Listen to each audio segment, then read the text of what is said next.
Hello guys, welcome back to my channel. It's on African motives. In this platform, we shall be focusing actually on the question paper, which was written in November 2005. This is actually 2005 for mathematics O-level, and this is actually paper one that we have got here.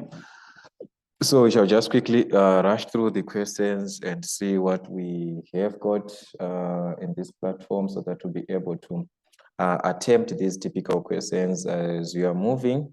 So the first part actually is definitely, guys, your instructions. Make sure that you read the instructions, everything that you are given, read everything there. And it's very, very important. So let's just quickly rush through our question paper that we are given. Neither mathematical tables, no slide rules, no calculators may be used in this paper, meaning to say they are not allowed in this question paper. All right, so the first part, we are given to giving your answer as a decimal, find the exact value. So take note, guys, we are given that our answers is supposed to be as a decimal, in this case, as a decimal. Find the exact value of, okay, so the first part was to add 1/5, that is on A in this case. So that's what we are given in this part. So we shall just quickly rush through this and see what we have got. So we've got 1/5 plus 2/7 in this case. All right, so as you know, guys, when you're adding, you're going to express whatever that you have, find the LCM of the given fractions in this case. So that's what you can have, or you can maybe first find these as decimals. The first part that you're going to have, you can actually have it as a decimal depending what you're going to have, or you can find your answer in this case. But actually, what we are supposed to have, this was supposed to be as a fraction, is actually something else that went wrong here. So it was supposed to be as a common fraction here. As a common fraction. So I just want to correct this part here. All right. So let us find our LCM of the given fractions. We've got 5 and 7, which is the LCM there is 35. So if you can divide 35 divided by 5, it's going to give us a 7. Then we multiply by 1, which is going to give us 7 in this case, plus 35 divided by 7, which is 5. Whatever that we get, we multiply by 2, which is going to give us a 10. So you're going to have 10 here. All right, so if we add these two, it's going to be 17/35. 17/35. Okay, so that is what we had. But if we are to write this as a decimal fraction, therefore, that's when we have to divide whatever that we are going to, and it was going to be an endless decimal. If we divide, it's going to be 0.48571. 4 something, then you round off. Okay, but actually this question was supposed to be as a common fraction. That's what we have. But as a decimal, then that's what you're going to have, and you can round off to 3 significant figures, which is 0.486. That's what you're going to have in this case. So that's it. And on number B, we are now given that is 7/9 off. Whenever you're given off, simply means you are multiplying. All right. So this part you are multiplying. So it's going to be 7/9 multiplied by, but remember your board mass, guys, we have to apply our board mass in this case, which is brackets of division, multiplication. And so we need the brackets part. All right. So on the brackets, what we have got these two fractions which are subtracting each other. So we are going to subtract this part, which means that's 2/3. I'm just going to subtract it here. So you've got 2/3 minus 5/12 in this case. All right, so this is 2/3 minus 5/12. So taking note of the questions that we have to find the LCM of 3 and 12, which is in this case, it's a 12. So we can actually divide 12 divided by 3, which is 4. 4 times 2 here, which is going to give us 8 minus 12 divided by 12, which is 1 times 5, which is 5. So we can subtract here 8 minus 5, and that is going to give us 3/12. So that's what you're going to have, of which you can reduce this if you want. That's 3 into 3, which is 1, 3 into 12, which is going to give us 1/4. So that's what you're going to use here. So you've simplified the bracket. Then you're at this stage where you can actually multiply, because this is 7/9 times 1/4. So you can multiply 7 times 1, which is going to give us 7. Remember, the denominators multiply each other. Then the numerators, they multiply each other. That is 7 and 1 here, which gave us 7. Then the denominators, that is 9 and 4, which is going to give us 36. All right, so this is a common fraction that we're supposed to get. But if we are to reduce this to be a decimal, guys, you have to divide and lay. And you're going to obtain this 0.194444, something like that. All right, so to 3SF, which is 0.194. If we are to write this as a decimal fraction as per instruction of the question paper, because there it's actually as a decimal fraction, but it is a common fraction, then you just leave it as a common fraction like this, which is 17/35, 7/36. But as a common fraction, therefore you have to simplify as much as you can. All right, so that's it for this part. Number 2A, write down the value of 7 into this number that we have, which is 0.072, where we know that these are units, and we've got tens, and we've got hundreds, thousands, and so forth. So the 7 here is the hundredth. That is what we have in this case. So this one, the 7 that we have, it's a hundredth, like this. All right, so that's what you're going to have. From the units going this side, it will be 100, thousands, where now you write with capital letters. These ones you write with small letters like that. Okay, so express 609,4, that is its standard form. So you know that in standard form, our number is supposed to be in between 1 and 10. So it's supposed to move the comma from where it is here, in between 1 and 10. So we move 1, 2. So our answer is going to be 6,094 multiplied by 10 to the exponent of what? Of 2. So we move to 2 commas.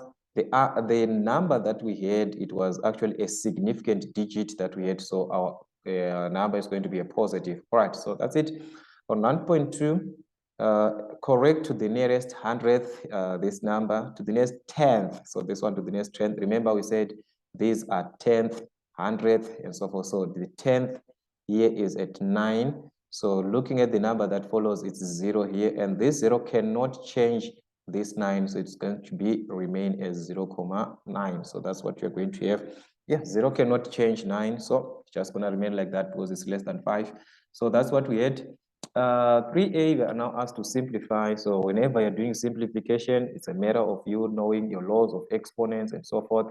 So in this case, we could have just multiplied direct here, 2 times x, the numerators together, which is going to give us 2x over 3 times x to the exponent of minus 2, that's 3x to the exponent of minus 2, like that. All right, so we are at this stage where we are supposed to apply this concept to say that we are dividing the bases which are the same here. So we are going to subtract the exponents. The bases are the same, so it's going to be x to the exponent of 1. This is just like a 1 here, minus this exponent here, which is minus 2. So it's going to be minus 2, like this. All right. So if we add was minus and minus, it's going to give us a plus. It's going to be x to the exponent of 3. So meaning to say, from this part here, we are going to obtain something of this nature, which is going to be 2 over 3. This part, there's nothing that we can do on 2 over 3. So it's just going to remain like that. But the x, when we simplified it, it gave us x to the exponent of 3. So that's what we're going to have. Or you can write it like this, 2x to the exponent of 3, everything over 3, like that. All right, so that's what you're supposed to obtain. Evaluate 1 over 2 to the exponent of 3. So this is to the exponent of 3 here. So which means each and every number has to be raised to the exponent of 3. So 1 to the exponent of 3 over 2 to the exponent of 3. All right, and that's 1 to the exponent of 3, which is 1, over 2 to the exponent of 3, which is 8. So we are multiplying 2 times 2 times 2, which is going to give us 4 here, 4 times 2, which is 8. All right, then on point 2 is 9 to the exponent of half. This one is a half here, plus 4. So from our laws of exponents, guys, remember I told you that x to the exponent of a over b gives us the bth root of x to the exponent of a. So here, that is what you're going to have, because it's to the exponent of a half. So it's square root of 9 plus 4, which is a square root of 9 and 3, plus 4, which is going to give us a 7. So that's what we had in this case. So if you are working with if you are working with actually, let's say we have got exponent like this, it's part of a question where you are adding the square root, then you work with the positive value. But if you are just simplifying square root of 9 direct, we know that it's plus or minus, okay? But when simplifying a condition like this, you use the positive value, is the one that you're going to take on your simplification. So that's the case. And on number 4, we are given this shape that we have, and in the diagram, AB is parallel to XY. So these two lines, they are parallel as shown on the diagram. They are parallel, and we are given BY is equal to XY from B to Y here, and X to Y, these two are the same. So that means triangle BYX is going to be an isosceles triangle, where we actually know that the base angles are going to be equal. That is the angles which are opposite what these sides which are the same. So if this is 66 here, it means also this is going to be 66 degrees. So this is like you just need to know the properties of what of the shape that you are given, or the diagram that you have. You need to know the properties that you have got there. All right. So anyways, the first question was to calculate BYX. That is our first question. Calculate angle BYX. So let us locate our angle. That is BYX. This is our B. This is our Y. This is our X. All right. So we've got BYX here. That is the angle that we need to calculate here. All right. So now, since we know this is 66 and this is 66, we can just take advantage of angles in a triangle, adding up to 180 degrees. So we're going to subtract 66 degrees plus 66 degrees from 180 degrees is going to be 180 minus 132 degrees. And if we subtract this, we are going to obtain 48. So this is 48 degrees, which is our BYX in this case. So this is actually 48 degrees. Okay, then we move on to ABY. That is ABY here. So we are referring to the whole of this angle, A to B to Y, which is this whole angle here. This is the angle that we need to find the whole of this angle. All right. But I want you to see something here. This angle that is at B here, this angle that is at B, and this angle that is at X, they're actually the same. Why? We are creating a Z there from the parallel lines. So we know that alternate angles are equal. So this is going to be 66 also. So this angle is 66 degrees. So as we can see, ABY is a combination of these two angles, the 66 and the 66. So which means we are going to add these two angles, the 66 degrees to the 66 degrees. And if we do so, it's actually this part that we did here. We added this part before, so it gave us 132 degrees. Right, so that's it, which means this angle is going to be 132 degrees. So there are so many ways. If you have got another way, then let us know how you manage to calculate it. And let's see ACX, that is AC to X, this angle here from A to C to X, which means we are referring to this angle here. Actually, this part we can just use these properties. It depends with you. You can find this third angle here on ABC or ACB, this angle that I indicated, by adding these two and subtract them from 180. Then you subtract this angle from 180 to find this one. But we can just use this simpler way, because we know that one is an exterior angle. So you know that the exterior angle is equal to the sum of the opposite angles. This one, whereby if this is A and this is B, your exterior angle is going to be A plus B. So you add the opposite angle. So which means this angle, you are going to add 20 and 66 together to find that angle. So 20 plus 66, which is going to give us 86 degrees. All right.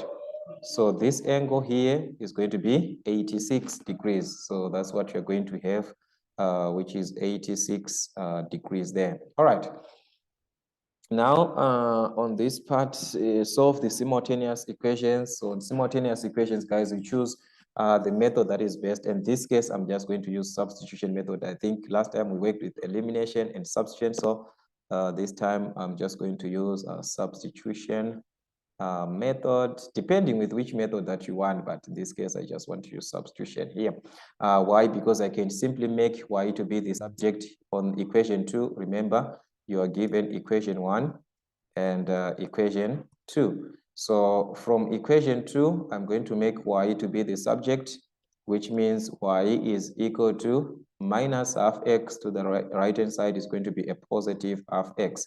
So this is going to be half x. So which means I now have a third equation. All right. So using substitution method, I'm going to substitute equation 3. So I'm going to substitute equation 3 into equation 1. So let us substitute 3 into equation 1. That means in place of y here in our equation 1, we are going to make a substitution with this y, which is half x. So it's going to be 4y in this case. This is 4 times y. So in place of y here, you substitute with what?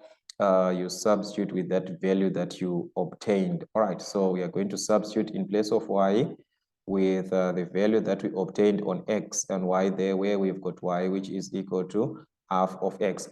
So that is the idea that we have got here, because you said y is half of what? Half of x. All right, whatever that you have here, we add the 3x that we already have.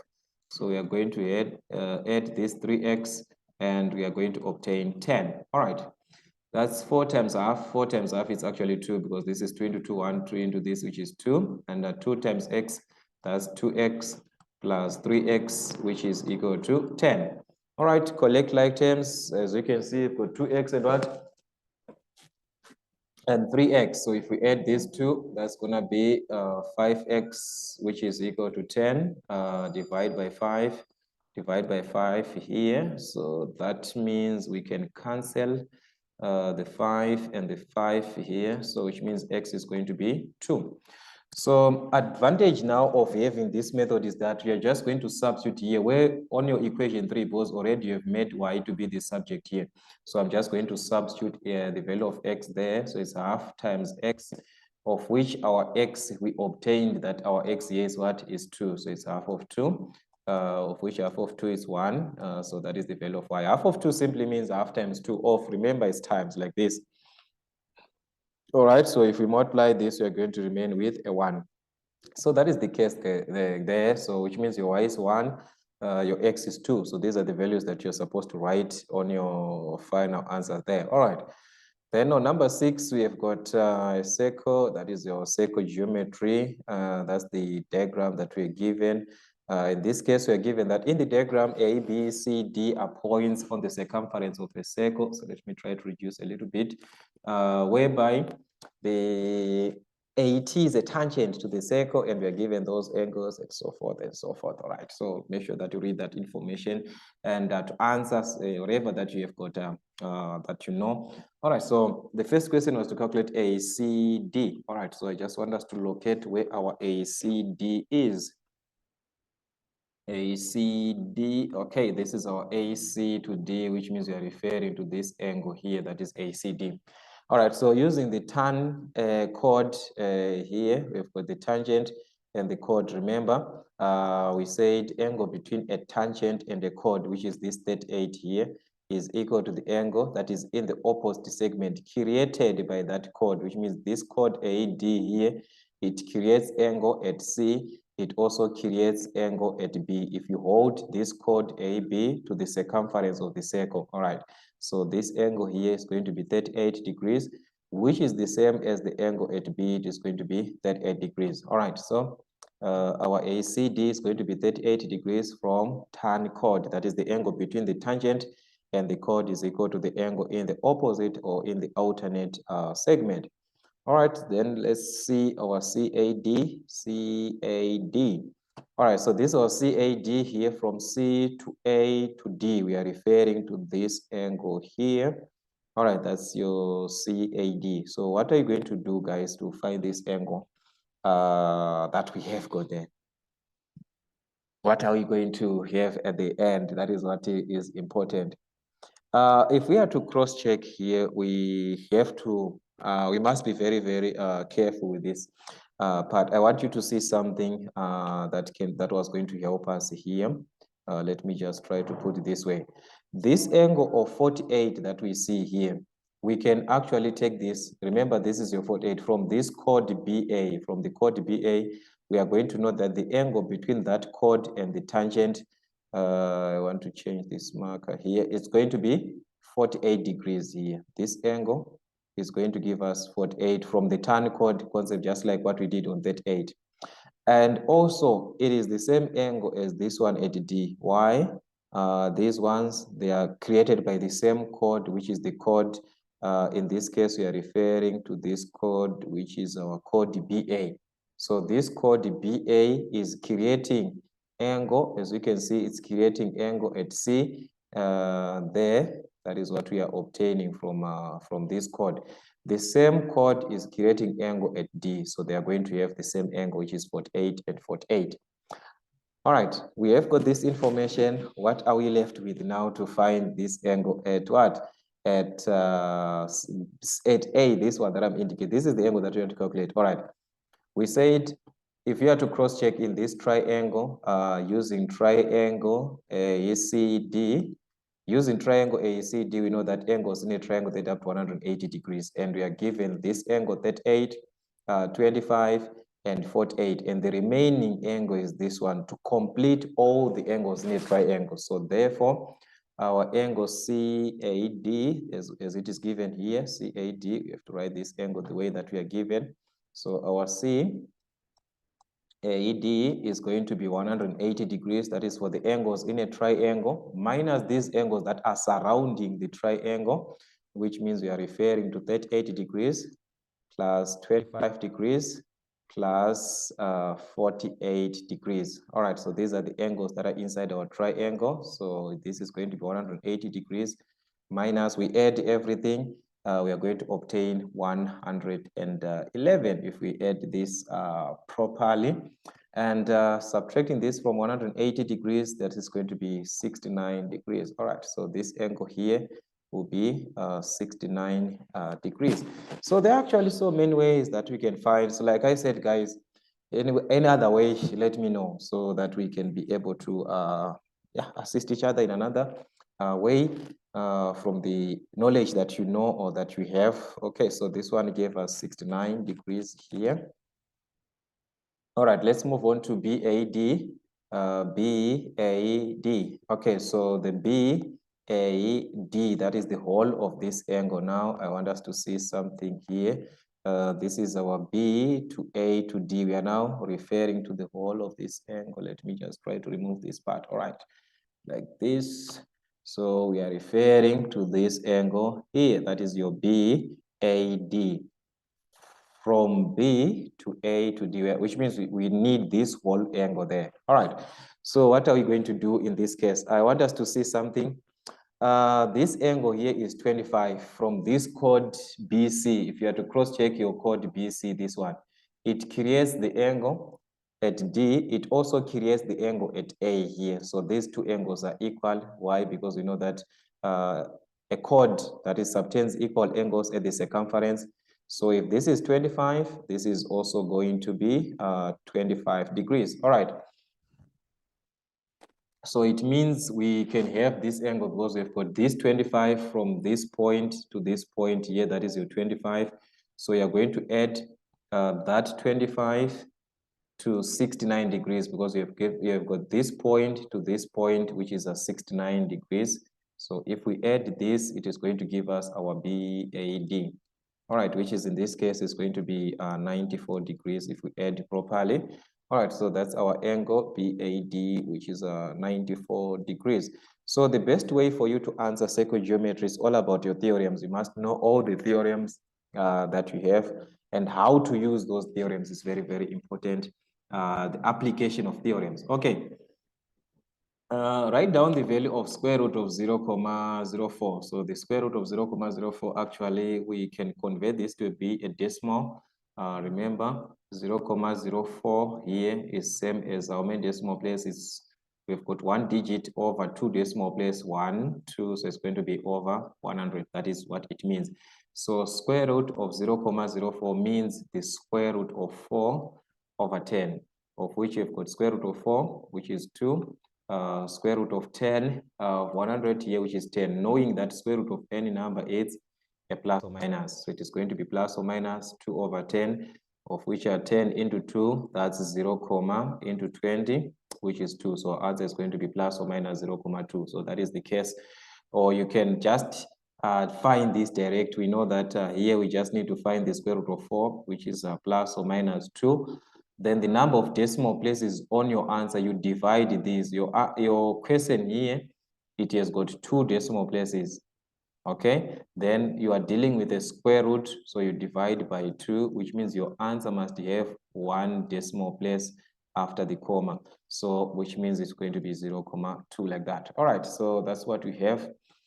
Arrange the following in ascending order. So ascending order, that is from the least to the maximum, starting with the least value to the largest value that we can have. So in order for you it's best for us to know this, if we have got decimal, because to compare fractions to decimals, guys, is something else. So express this as decimals, 1 over 4, whereby we know that 1 over 4 is 0, 0.5, 0, 0.25, this is 0 here, into 10, that is 2, I've got a remainder of 2, that is into 10, we're going to have a remainder of 2, and into 20, that is 5. So this one is same as 0, 0.25, already 0, 0.27, it's a decimal, so you just leave it like that. 0, 0.023 is already decimal, we leave it like that. Then we move on to 1 over 6. 1 over 6 is going to give us 6 into 1, that's 0, into 10, which is going to be 1 here, into 10, and we've got a remainder of 4, into 40, which is going to be into 36, 6 times, and we have a remainder of 4 like that. So it's going to be 0, 1, 6, 6, 6, and so forth. All right. Now let us compare these decimals, because these are the decimals now that we have. So we want to compare this decimal, this decimal, this decimal, and this decimal. Which one is the least of these? Which one is the smallest? That is what we have. So the smallest, as you can see, is this one, 0, 0.023, because we have got a 0 here. So this is your smallest one.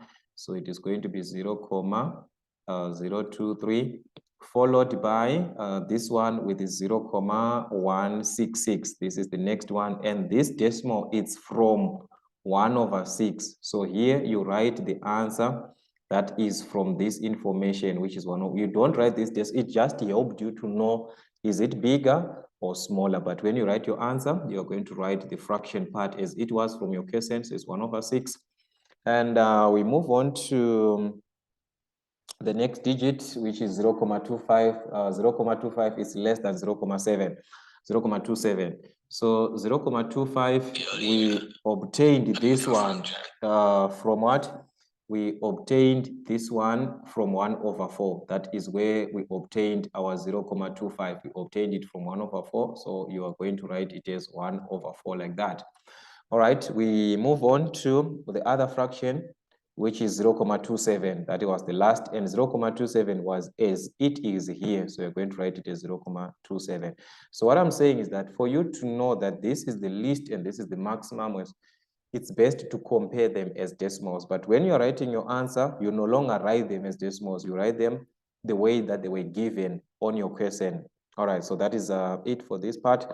And number 8, express as a single fraction in its simplest form. So simplest form simply means the lowest form.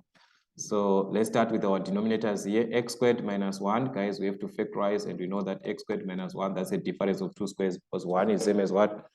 1 is same as 1 squared. So we've got x plus 1 into x minus 1. So that's what you're going to have as a factorized format. So this is going to be 3 over the bracket, which is x plus 1. So it's going to be x plus 1 here, x minus 1, minus 4 over x plus 1. All right, so that's what you're going to have. And we have to find the LCD, which is the LCM of these denominators that we have. And in this case, it's just going to be this bracket of x plus 1, everything. I've got x plus 1 and x minus 1 like that. All right, so as we can see, if we divide, this is just the same as this bracket. So if we divide, we are going to obtain 1 here, then 1 times 3, which is 3 minus, if we divide x plus 1, x minus 1, divide by x plus 1, we are going to be left with x minus 1, because these two actually eventually cancel out. So that will be 4 into x minus 1. All right, so at this stage, expand your brackets, collect like terms, and so forth. So it's going to be 3 minus 4 times x, that's minus 4x, minus 4 times a plus 1 here, which is a plus 4, everything over x plus 1 into x minus 1. All right, so that's what you're going to have. Collect your like terms on top.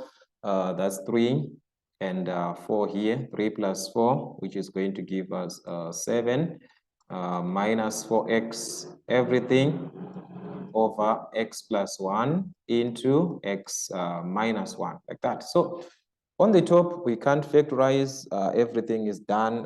We do not have anything that is common from these two. So we just have to leave our answer like that. All right, so that's it. Number 8, we move on to the question 9, express 4,625 minutes in minutes and seconds. If you have to cross-check, I talked about this type of a question actually, where I said you actually have 4 minutes, which is the exact value there is actually 4 minutes. So already we have got 4 minutes. And this here is going to be the decimal part of a minute that is going to remain, which is 0.65. So these are a remainder of the minutes. These are full minutes, and this is a decimal, which is a remainder in terms of the minutes. So the remainder part is the one that you're going to convert now to seconds, because you want your answer in what? Minutes and seconds, whereby you know that in a minute, you have got what? You've got 60 seconds here.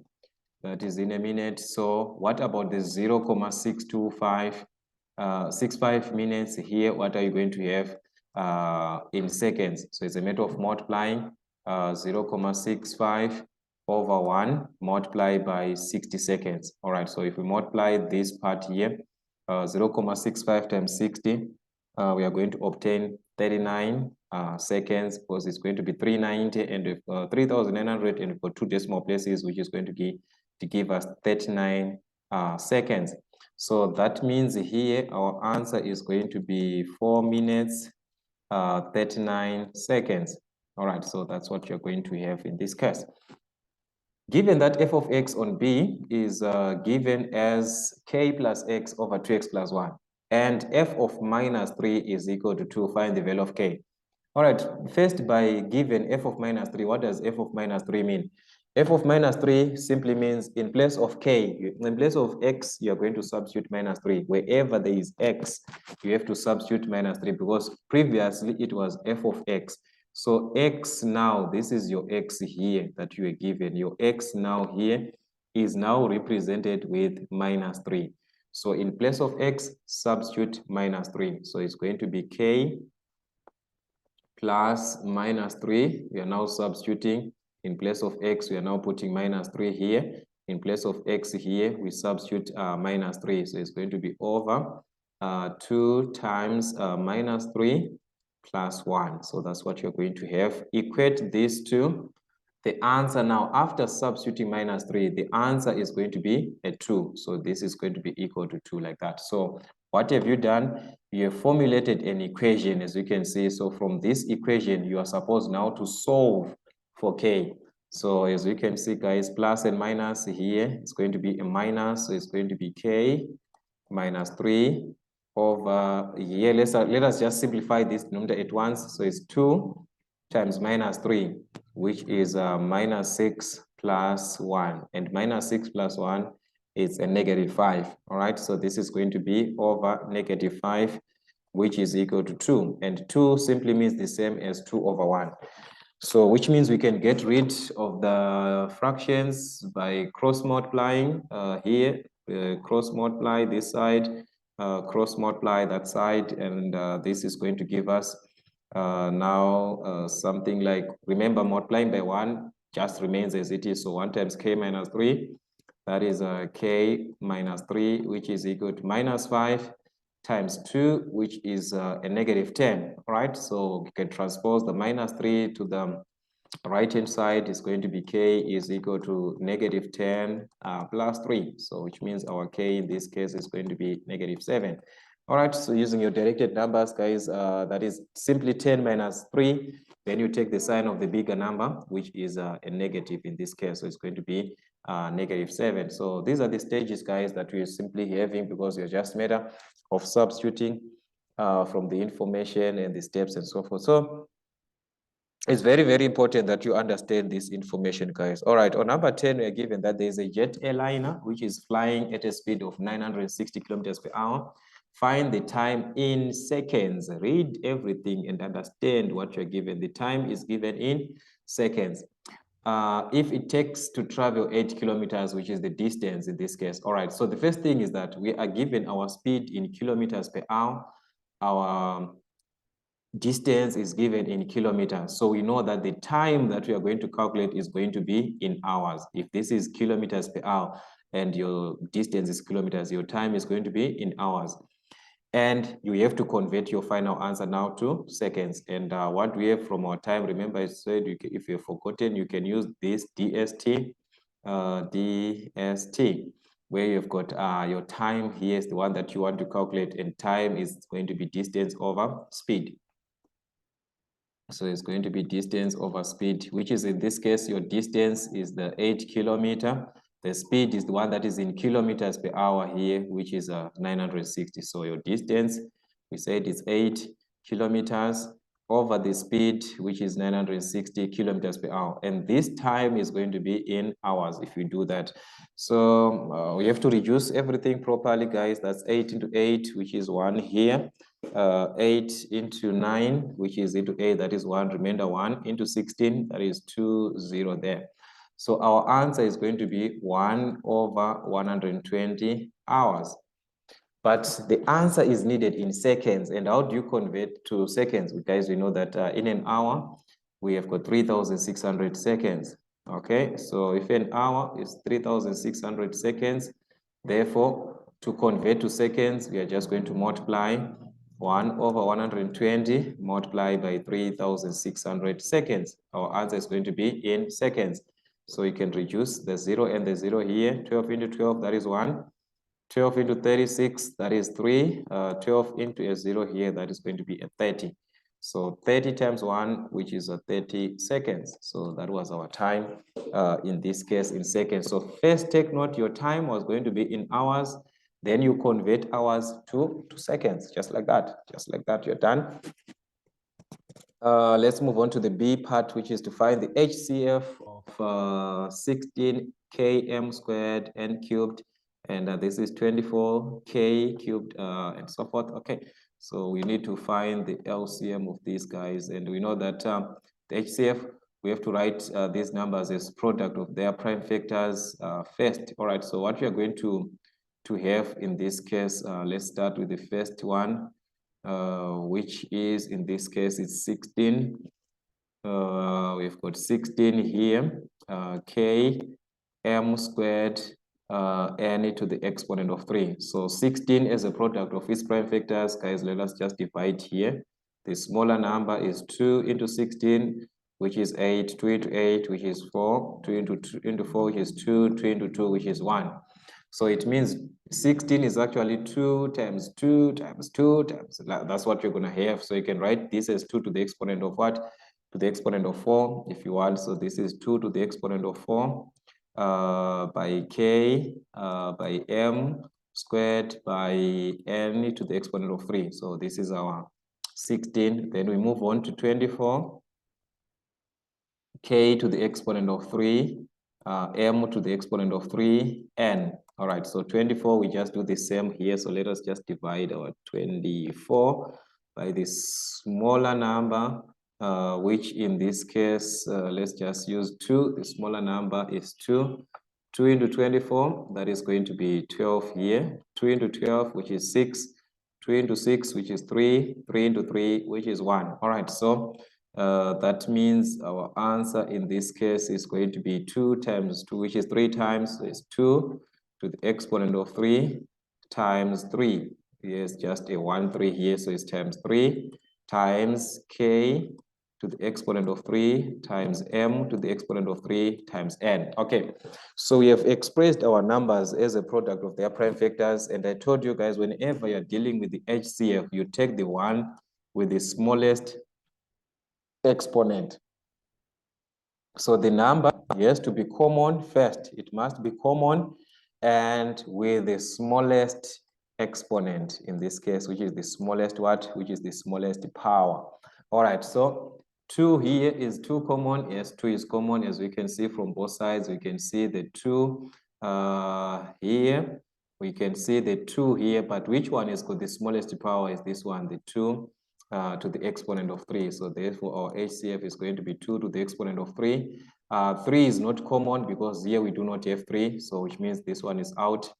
We move on to K. K is common. Which one has got the smallest power, which means that is our K here. So it's going to be K times M. Which one has got the smallest power is this one. The M squared is common, but which one has got the smallest power? That is your M squared. N also is common, but which one has got the smallest power? That is this N. So that's what you're going to have. So you can simplify further. 2 to the exponent of 3, that is 2 times 2, which is 4. 4 times 2, which is 8. You're multiplying 2 3 times, and this is going to give you 8 k m to the exponent of 3n. So that is your HCF in this case. All right, so it was actually easy like that, guys, as you can see.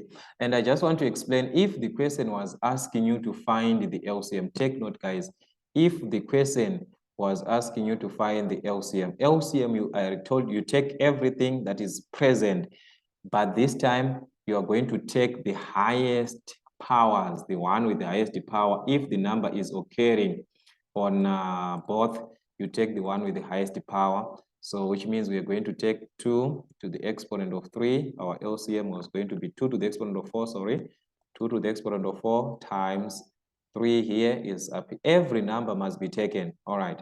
Then we move on to K, the one with the highest power, which is K to the exponent of 3 times M, the one with the highest power, which is M to the exponent of 3. We move on to N, the one with the highest power, which is N to the exponent of 3. So that was going to be your LCM. That is if the question was asking you for this. So if you simplify this, it's going to be 16 times 3, 16 times 3, which is 48, k to the exponent of 3, m to the exponent of 3, n to the exponent of 3. Okay, so this was going to be your LCM. That is if you were asked to find that one. But HCF is going to be this one that we determined here. All right, so that's it, guys. Let's see. On 11, express Q in terms of P, R, and S. So that one is actually for you to make Q to be the subject of the formula. So they can actually ask this question in this format. So you want to make Q to be the subject of the formula. So what are you going to do? We can actually remove the fractions here because this is just same as over 1. So you can just cross multiply here, just simple like that. So P is going to multiply Q plus S. Then 1 is going to multiply the other side, which is 1 times 4Q plus R. And this is going to be like that. This is R here. All right, so expand your brackets here. That's P and Q, which is a PQ. P times S here, which is going to be PS. All right, which is equal to 4Q plus R, like that. So we want to find PQ. So you have to collect all the terms with Q to one side of the equation, depending with you which side you want to take or which one. I don't know which one is best, but as for me, I'm just going to transpose the 4Q to the right, to the left-hand side. So it depends with what you want, guys. But as for me, I'm just going to transpose this to this side. There is nothing that I saw. I just want to do that. So you choose which one is best for you. There's no formula for you to say you're going to collect to the left-hand side or you just choose. Okay, so it's going to be minus 4Q, which is equal to R minus PS. All right, so the moment I transpose this to this side, is going to be a minus because it was a plus here. Now I have got the terms with Q to one side of the equation. What am I going to do? Factor out the Q because the Q is common here. So I can factor out this Q, which is common, and I'll be left with P minus 4, which is equal to R minus PS. All right, divide each and every term, both sides of the equation by p minus 4, which is our bracket here, so that these two are going to cancel. Therefore, our q is going to be this part on the right-hand side, which is r minus ps over p minus 4. All right, so that's what I'm going to have, depending with the way that I have collected my terms. So like I said, guys, you can collect these terms depending with the way that you want. I don't know which one was best way for you, but as for us, that's for me, that's what I got here. So just see. In terms of time, Sydney is 8 hours ahead of Harare, and London is 2 hours behind Harare. So as you can see, we are referring this, let me just put Harare here as our main source of reference, as our reference source. Okay. So we are given this part, which is Sydney first, which is 8 hours ahead of Harare. So which means Sydney is 8 hours ahead of Harare. All right, that is where we've got our Sydney here. And London is 2 hours behind of Harare. So we've got London, which is 2 hours behind. That is a negative there in between these. All right. So the question is, calculate the difference in time between London and Sydney. So we need the time now, the difference between, this is 8, between this, it means like here we are at 0, here at Harare we are at 0. So what is the difference between this time in Sydney and now in London? So we must find the difference here, which is 8 minus 2. That is our difference. So we are subtracting, but already here is a minus. So that one, we have to subtract as we are supposed to subtract. So the minus and the minus is going to be a plus. And if we add this 8 plus 2, is going to be 10 hours. So which means there is a difference of 10 hours between London and Sydney. There is actually 10 hours behind. All right, 10 hours between these two. All right. Then B, calculate the time in Sydney when it is 6:20 p.m. in Harare. Okay. Guys, remember we are told that Sydney is actually behind here. That is what is ahead, sorry. Sydney is ahead of Harare here. So this one is ahead. So it means if Sydney is ahead of Harare, then Harare is behind. That is what it means. So it means Harare is actually behind of what? It's actually behind the Sydney. So that is what it means. This Sydney is it's ahead, so Harare will be behind. That is the opposite. So if it is behind meaning to say we have to subtract. Whenever there's a behind, it means we are going to subtract. Since we are given the time in Sydney here, it means for us to find the time in Harare, we are going to subtract, because Harare referred back to Sydney is behind of Sydney, because Sydney is ahead, so Harare is behind. That is what you're going to have. So it's actually 6:20 p.m. minus how many hours now, because we have got a difference of 8 hours between these two. So we're going to subtract 8 hours. But we can't subtract this time in 12-hour clock. At least let us change this to 24-hour notation, where we know that 6 is same as 18. So this is 18, 20 hours in a 24-hour clock minus 8 hours. So we're going to subtract 8 hours in this case. So that's it, guys. We can have our time in Harare. So 20 minus 00, that's 20. 18 minus 8, which is 10. So it means in Harare, it is going to be 10:20 hours, which is actually in the morning, which is at 10:20 a.m. So this is actually in the morning. So it is going to be 10:20. So that's it, guys, as you can see. So we are saying you are given a condition from Sydney, then you are now taking from Harare. So it's going to be the difference of what you're given. All right, so that's it from this part. Then let's see what we've got here. We are given that the time in London when it is 9:50 a.m. in Sydney. All right. Remember here, guys, we said the difference between London and Sydney here is 10 hours. We have got 10 hours behind these, between these two. And actually here, London, comparing London and Sydney, it shows that our London here is actually behind, because Sydney is ahead of Harare, then London is behind of Harare. So it means London is behind of what? Of Sydney with 10 hours. So we are supposed to subtract 10 hours from this time that we have got here.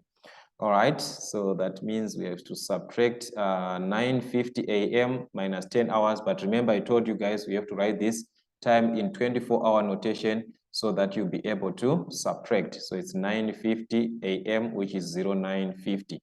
So this is our C. So we're going to have 0950 minus 10 hours. All right, so that's 10 hours there. But as you can see, we can't subtract 10 hours from 0950. So what does it mean? It means we can actually say here 0950, all right, to 1050 here, to 1000. It means we have got actually 10 minutes in between if we subtract these two. Like, since we can't subtract, it means we are going to do the opposite now. 1000 minus 0950. It's actually 10 minutes that is in between, or you can just subtract here, take 1 hour. Here is going to be 09. Put this hour in minutes, it's going to be 60 minutes. 60 minus 50, which is 10. And it's going to be a negative, so which means we have got negative 10 hours from this time. We have got a negative of 10 hours, of 10 minutes, actually. This is 10 under minutes, sorry. So it's going to be negative 10 minutes. From where? From the day, because remember, this is, we subtracted a bigger number from a smaller number. So it means we are going back to 00 now at 12 o'clock, midnight. That is where we are. So we are going to have 10 minutes behind. Before the midnight, we are going to subtract 10 minutes. That is what we mean. So that means at 00000 minus 10 minutes, what are you going to have? So this is actually 60 here. We take 1, is going to be, because 0 minus 10 is impossible. So you're going to be left with the 23. We add 60 here, 60 minus 10, which is 50, 23. So it means the time that we are going to have in London is going to be 23:50. That is what we are going to have in London when it is what? When it is 9:50 a.m. And this 23:50 that we obtained here, we can write it in 24-hour notation, which is going to be 11:50 p.m. And take note, this is not on the same day. This is because we subtracted from 12 o'clock, which is the midnight. So it means this 23:50 that we have, it's from the previous day. That is what it means. This one is from the previous day. All right, so that is 23:50 previous day. That is what it means. So it means if it is a Tuesday in Sydney, if it is a Tuesday in Sydney here, it means this time here that we have the 23:50 is on Monday, that is in London. That is what it means. It's actually on the previous day. So you have to specify that on your answer. But the idea, I think, is actually clear. They just have to work as much questions so that you can understand what's going on. Evaluate the logarithms. There we have got so many ways to evaluate logarithms. What can we do? We can choose to simplify this way. Let me choose the first way. Remember, I told you guys to always try by all means to apply this concept of log a base a, which gives us a 1. But for us to apply this, let us start with 1/5. From our laws of exponents, 1/5 simply means 5 to the exponent of -1. We are in base 5. And I told you guys that p logarithm of m is actually equivalent to log m to the exponent of p. So here we can drop this exponent back to this law. So we are going to drop our exponent here. So if we drop this exponent down here, it is going to be a -1 log 5 in base of 5. Where now we have got this situation of a log a in base of a, which we said it gives us 1. So it's going to be -1 times this logarithm of 5 in base 5, which is what? Which is a 1. So -1 times a 1 is going to give us a -1. So it means the whole of this logarithm is going to give us a -1. Or maybe you decided to use this concept of saying can do this, let logarithm of 1/5 in base 5 be equal to x. Yes, you can do that, where you can convert now to index form, where we know that this 1/5 here is going to be equal to the base to the exponent of x. So it's 5 to the exponent of x in this case. All right, then still you're back here. 1/5 is same as 5 to the power of -1. So it's 5 to the power of -1, which is equal to 5 to the power of x. So the bases are the same. It means the exponents are the same. So x is equal to -1. So if x is equal to -1, it means the whole of this logarithm is a -1. So that is our answer there. All right, so I think it was actually straightforward. This part was actually straightforward. Let's see the other part on B. Here, I'm just going to have it, or B here. On B, we're asked to calculate the time, find the time in which $720 will earn 189 simple interest. So this is your principal, the amount that you invested. This is your interest, and you are given the rate, which is 3.5%, of which you know that 3.5 is actually 3,5. So you can write this as 3,5. You can write it as multiply here 6 plus 1, which is 7/2. So I don't know which one I'm going to use. You can use 7/2%. You can use 3,5. So in this case, I'm just going to use it as 3,5. From our formula, remember that interest is equal to PRT. That is PRT over 100. So our interest, we said our interest in this case is given. So I'm just going to substitute these values there. Okay, so let's just substitute our values. The interest, we have got $189. So it's 189, which is equal to the principal. Our principal is $720. So it's going to be 720 times the rate, which is 3,5. That is your rate here, times the time. All right, everything over 100, just like that.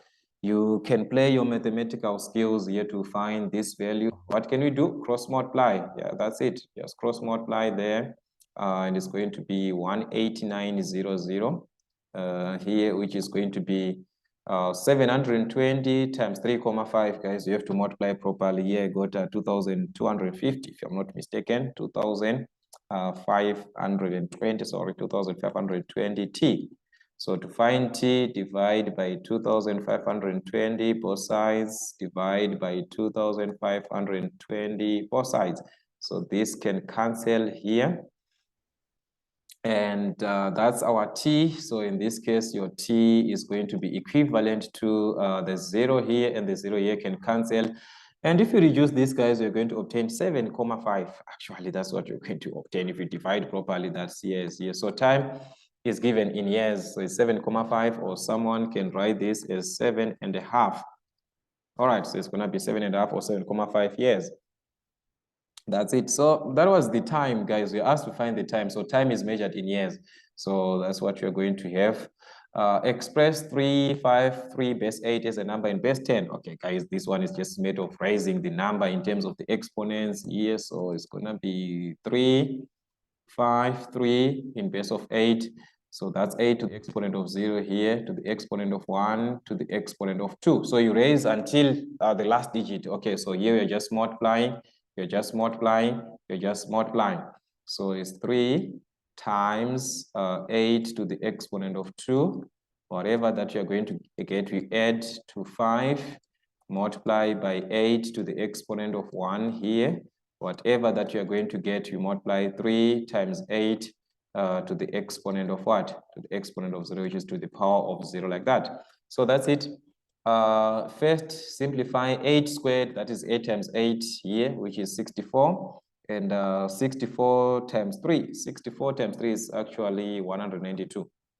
All right, because this is 12 here, and we've got 1, that 1 or 2, or 192, guys. This is actually 3. This is 64 times 3, which is going to be 12 here, 1, and 6, which is 18 here, plus 1, which is 19. All right, so that's 192 here, plus 8 to the power of 1, which is 8 times 5, which is 40, plus 8 to the power of 0, that's 8 to the exponent, which is 1. 1 times 3, which is 3. So you can add everything, and it's going to give us 235 in base of 10. If I'm not mistaken, just cross-check your values by adding properly, and you see if we are together. Okay, so that was it there. We are now asked to express or to evaluate in base 5. So actually in base of 5, guys, we have still, even on number basis, you have to apply your BODMAS, guys, all right? So BODMAS still works. So between addition and subtraction, I have to start with addition first. So these are the two terms which are adding. So I'm going to add these two terms first, which is 2, 1, base 5, plus 4, 2 in base of 5, like that. So remember, we are in base of 5, guys. We are adding, and what are we going to have? 1 plus 2, which is 3 in base 5. 3 is less than 5, you just write it. 2 plus 4, which is 6. 6 is now more than the base, so we have to divide by the base, which is going to give us 1 remainder 1. So it's going to be 1 remainder 1. So remember that your remainder here is the one that you write, and this 1 here, you have to carry it to the next digit, which is 1 plus a 0 here, which is going to be 1. So after adding these two, we obtained 113 base 5. So now we are going to subtract 113 base 5 minus this part that has got a negative. This is the last part that you dual with a negative, this one, which is 3, 4 base 5. So we're going to subtract 3, 4 base 5. So that's it, guys. Let us try to subtract here. 3 minus 5 is actually 3 minus 4. Here is impossible, so you have to add the base, which is 3 plus 5, that is 8.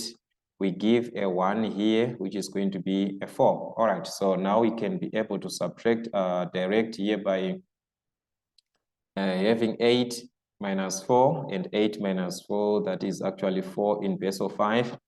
All right, we move on. 1 minus 4 is impossible, so you have to add the base just like what we did previously. So we add the base, which is 5. 5 plus 1, that is 6. We give a 1 here. So that's what you're going to have at the end.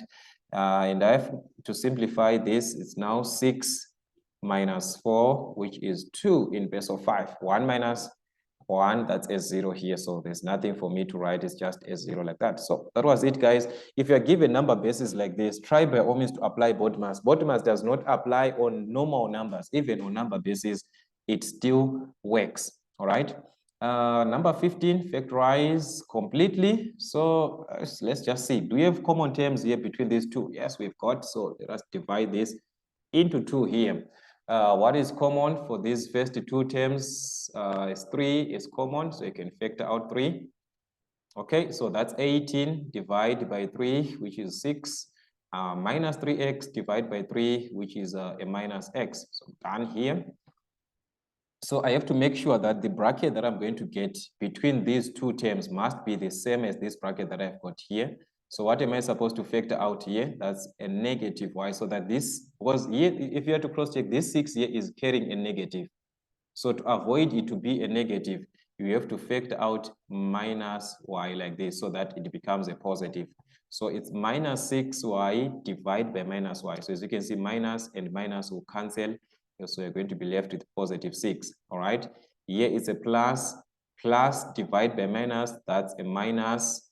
Xy divided by y here. Y and y will cancel. So which means you're going to be left with what? With x.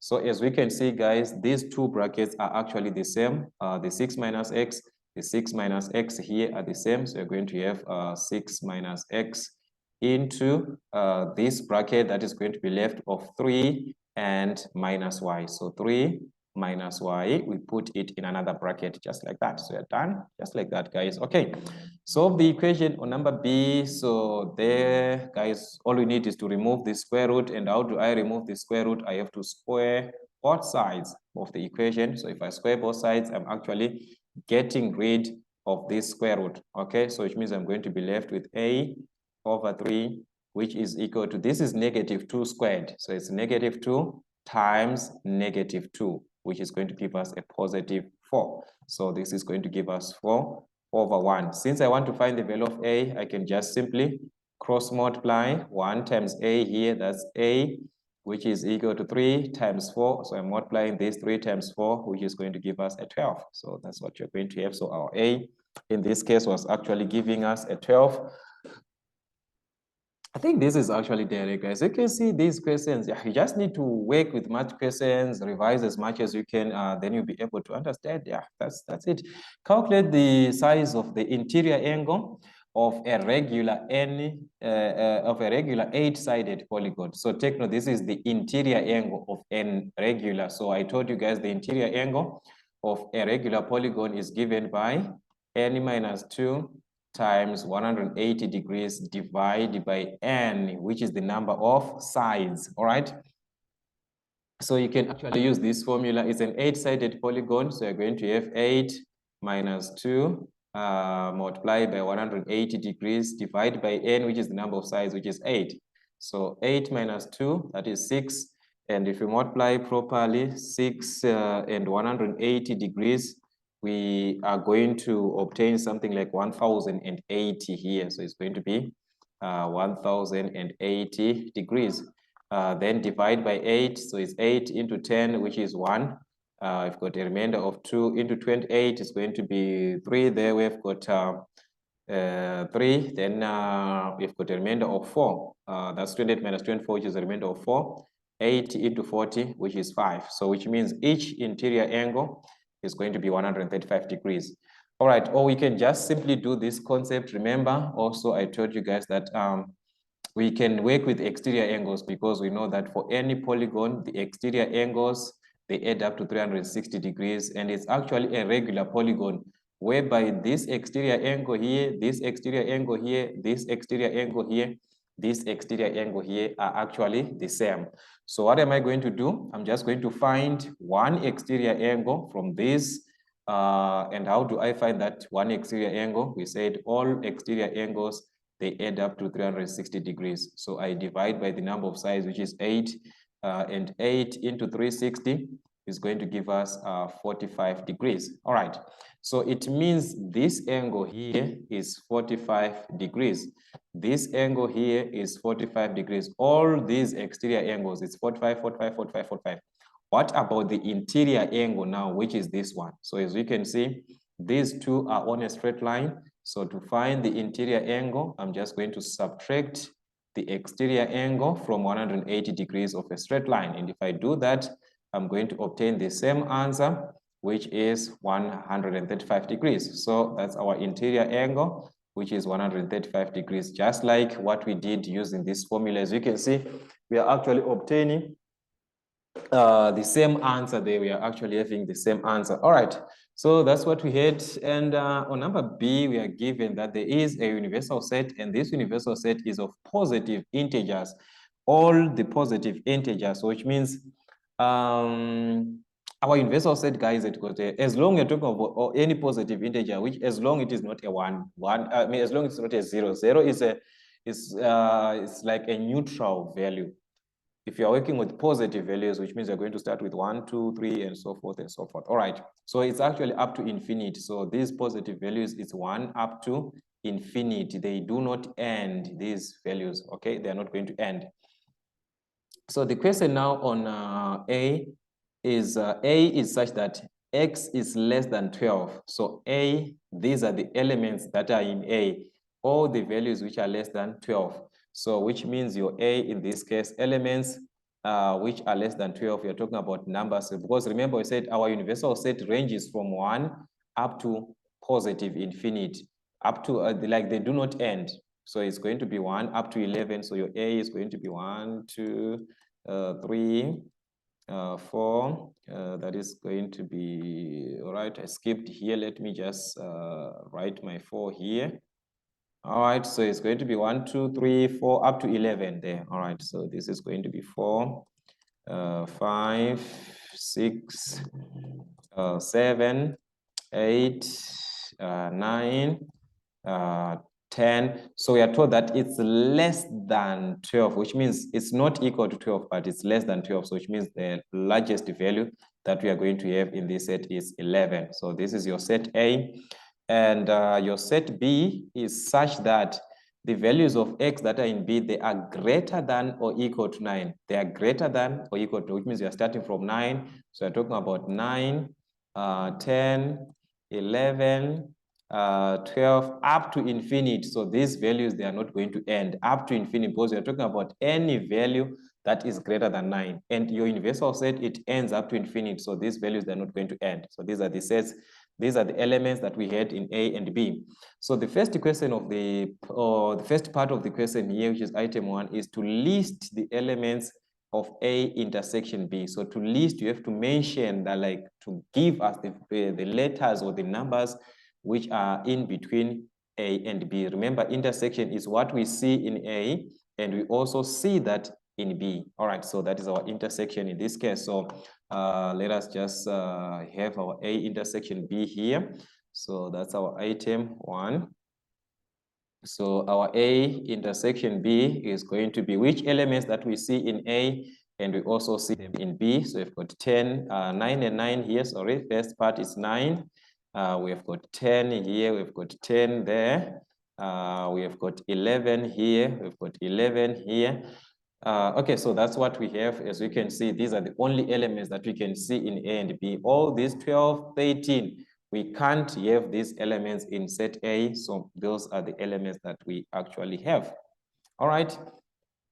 Then we move on to this part here, which is now saying the number of elements in B complement. This is B to the exponent of 1, which is B complement. Remember, I told you guys, B complement means not in B, which means these are the elements which are not in B, but they are in the universal set. Back to the universal set. So these elements are not in B, but they are in the universal set. So take note, our B here, it starts from what? Our B starts from 9. So which means the elements which are not in B, we are talking about elements 8, 7, 6, 5, 4, 3, 2, 1. Because we said the universal set consists of positive integers. That is what we have in the universal set. So universal set starts from 1 up to infinite. So which means, and we said not in B, that is not part of B, but it's in the universal set. So these elements here are the only elements which are not in B, because your B starts at what? Starts at 9. So which means these are the elements which are not in B, 1 to 8. And how many are they? That's 1, 2, 3, up to 8. So which means the number of elements in B complement, you count them, which is going to be 8 elements. All right, so that's what we had, guys, on our item 2. It was actually to list the elements which are not in B. I mean, to state the number, not to list, but how many elements are there? That was the question, the number of elements in B complement. So you're asking yourself, these are the elements in B. Then what about those ones which are not in B? How many are they? That was the question. Okay, so I think this was pretty clear. It was pretty clear here. Number 17, we are given A is a point which is 6, 4, B is a point which is -4, 8, and O is the origin, whereby we know that at the origin, the coordinates of the origin is what? Is 0, 0. So the first question is to express half of vector BA as a column vector. So guys, let us start by first finding BA. This is the easiest thing that we can do. So remember, vector BA is the last one minus the first one. So it's going to be OA minus OB. So this is your vector BA. If you don't understand this, make sure that you watch the videos on vectors, guys. Call a single. If you are working with a single column like that, you work from the last one, okay, from the end. That is A minus B, but you just write it as a vector OA minus OB. So our OA, in this case, that's the point A. This is your point A, but as a column vector, which is your 6, 9, your 6, 4 here. Sorry, you just write it as a column vector like this, which is 6, 4, minus your OB, our OB here, which is -4. That's your -4, 8. So you write this -4, 8 like that. All right. So this is our vector BA. So 6 minus -4 is going to be a plus here. Take note, is 6 minus -4, which is going to be 6 plus 4. That is 10. 4 minus 8, which is going to give us a negative 4. All right, so this is our vector BA. And the question needs us now to find half of this BA. So it's going to be half of vector BA, which we got here, which is 10 minus 4. Okay, so let's find half of this. So it's half of 10, it's half times 10, which is 5. Half times minus 4, which is minus 2. So you're simply multiplying, and this will give us 5 minus 2 as a column vector. That's it. Then BA in this one, this is the modulus of BA, or the magnitude of BA, or the length of BA. So it's actually the modulus, the magnitude of a vector. So remember, guys, that the modulus of a vector is given by the square root of what?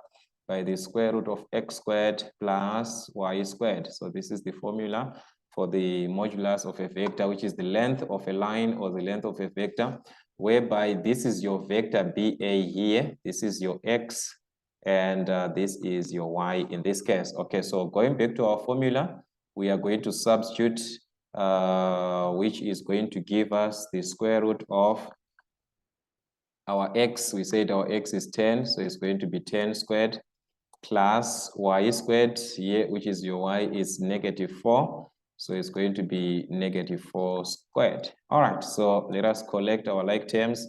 Let us simplify further. 10 squared is going to be 10 times 10, which is 100 here. So it's going to be 100 plus negative 4 squared is actually negative 4 times negative 4. So 4 times 4, that is 16. Negative and negative is a plus. So it's going to be 16 here. And if we add everything properly, you're going to obtain 116. So that's what you're going to have from this part. And in set form, that is actually leave your answers in form of a square root like that. But we can simplify further, because remember your laws of from your laws of set that you can reduce a set if possible. 116 is a product of its prime factors, so that we can see the perfect square that we have here. So I'm just going to write this as a product of its prime factors. 2 into 11, that is 5 into 10, remainder 1, into 56, which is 8, into 16, which is 8, 2 into 58, that is going to be 2 into 5, which is 2, and we've got a remainder of 1, 2 into 18, which is 29, and this is 29, 1. So as we can see here, the 2 here has got a pair. So whatever that has got a pair, you are going to write it outside of what? Outside of the square root. So these 2 here, we are going to write it outside of the square root, and we are left with a 29 here. So we're going to be left with 2 square root of 29 in simplest form.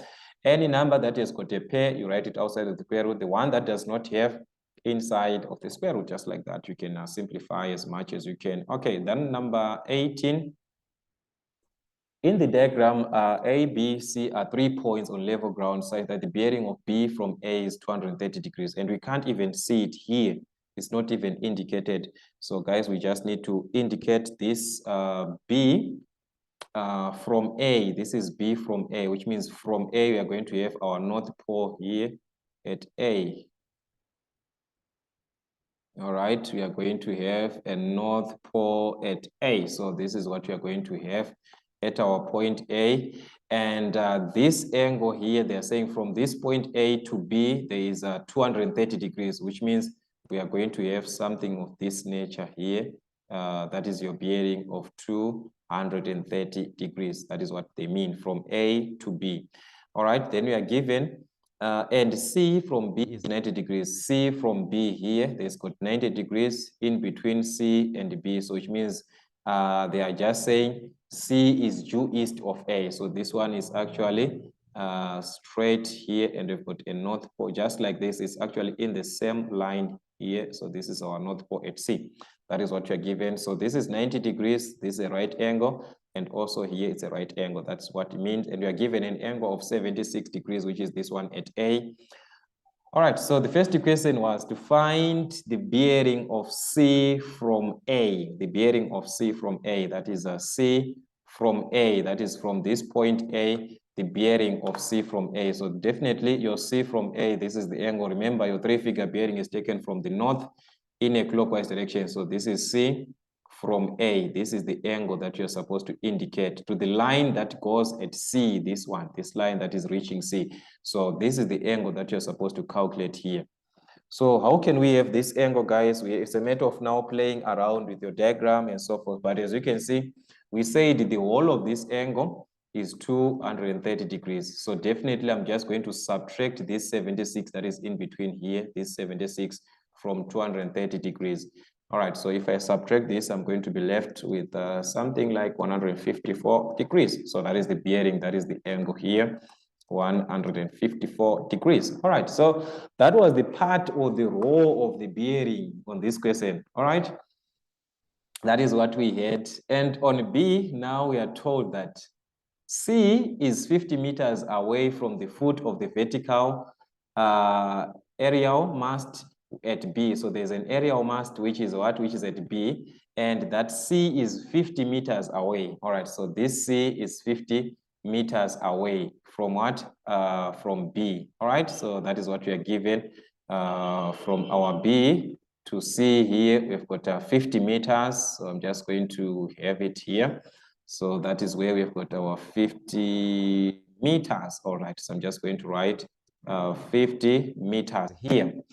And the angle of elevation, take note, guys, whenever you're given an angle of elevation, this is how your angle of elevation looks like, the diagram. We are referring to the angle from a point to the top of the part that you'll be having. All right, so in this case, we are given that the angle of elevation of the top of the aerial mast from C is 36.5 degrees. That is from C going back to this point at B. So there is a top of aerial mast which is at C here like this. At C like this, straight going upwards. This is the aerial mast that is at what? At C. Take note, the aerial mast here is at what? Is at B. Take note, C.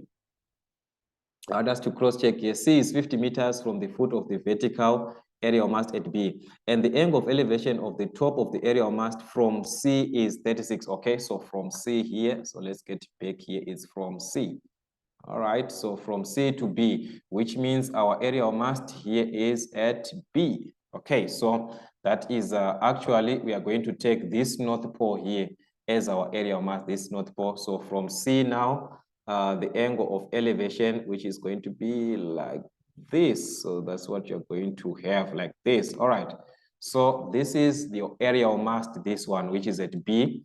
And the angle of elevation, that is this angle from C going to B. So that is where we are going to have our angle of elevation, which is 36.5 degrees. Okay, and this is what we have. We remember here we've got 90 degrees here.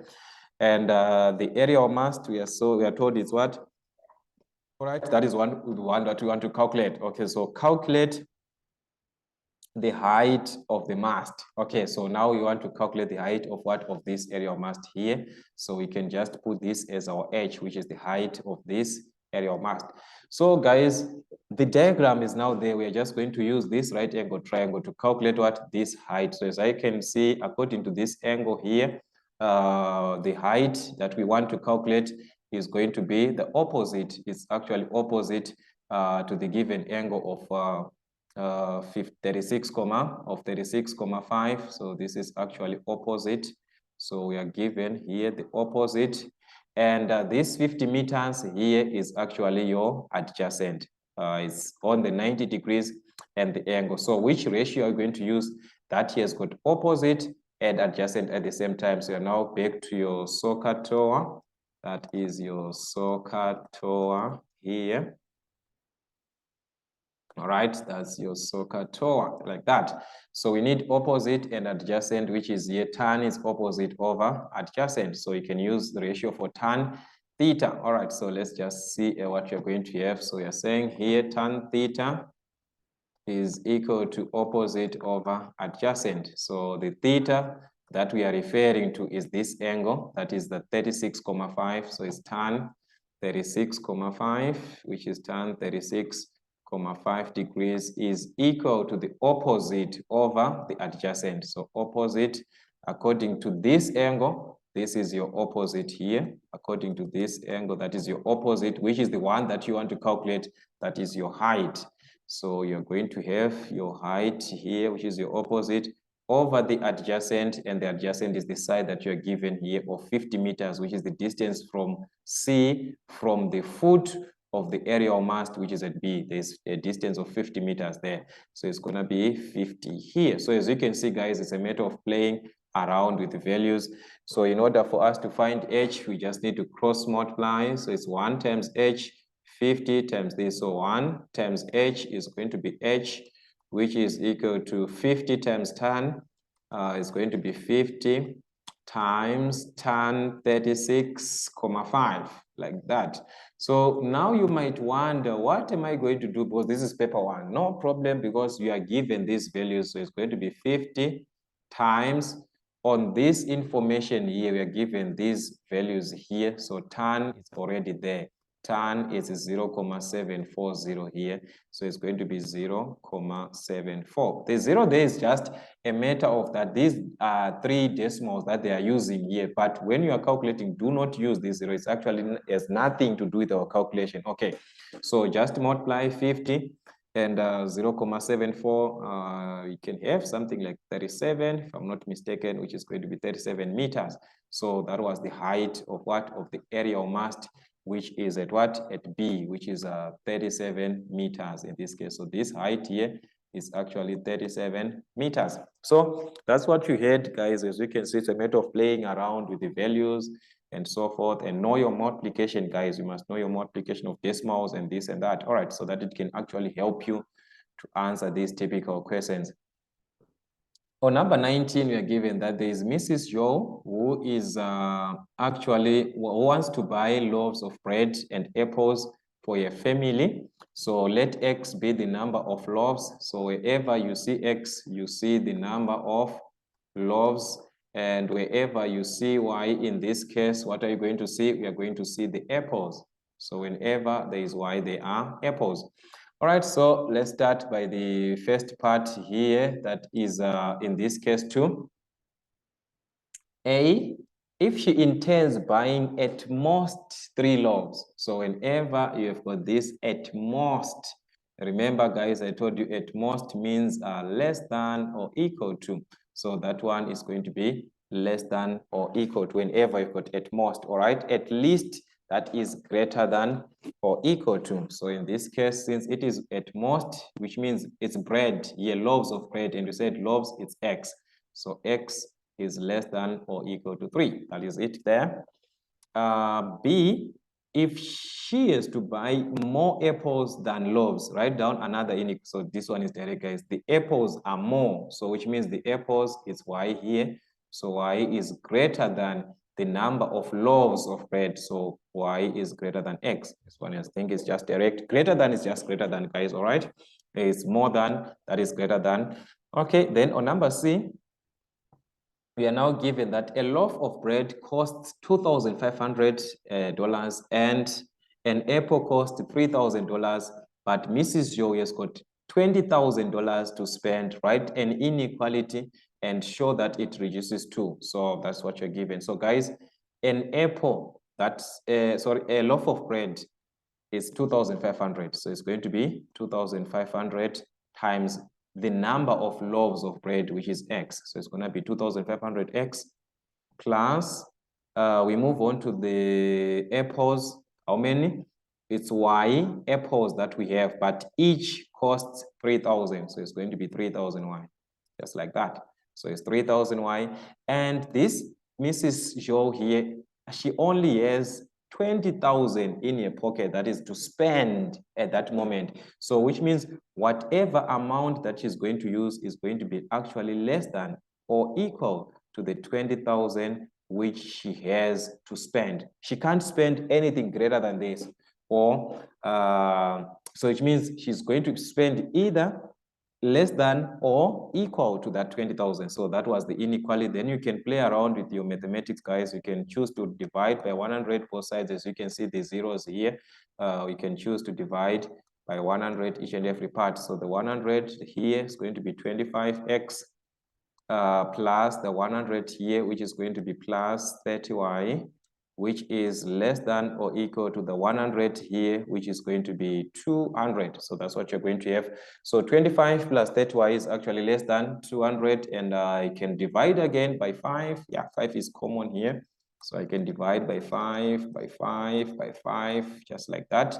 So 5 into 25, that is 5x. All right, so there's going to be 25x here. All right, so we're going to have 5x plus, we have got 5 into 30 here. This is 5, guys. Take note, this is 5. All right, so 5 into 30 here, which is going to be 6y there, which is less than or equal to 5 into 20. That is going to be 4. 5 into 0 here, which is a 40. So as you can see, that's what we are given to show on this question here. So we have done this actually direct, I think. Yeah, it's actually direct. Number 20, we are given that P varies directly as R and inversely as the square root of Q. All right, so it's like this. P varies directly. So let's start with direct. Directly as R, so it's just direct as R like this. And inversely simply means over. So it's 1 over the square root of Q. So remember, square root like this. This is the square root, not this one. This is the square. This one is the square of Q, this one, okay? This is the square, but the square root, there must be a root sign like this, okay?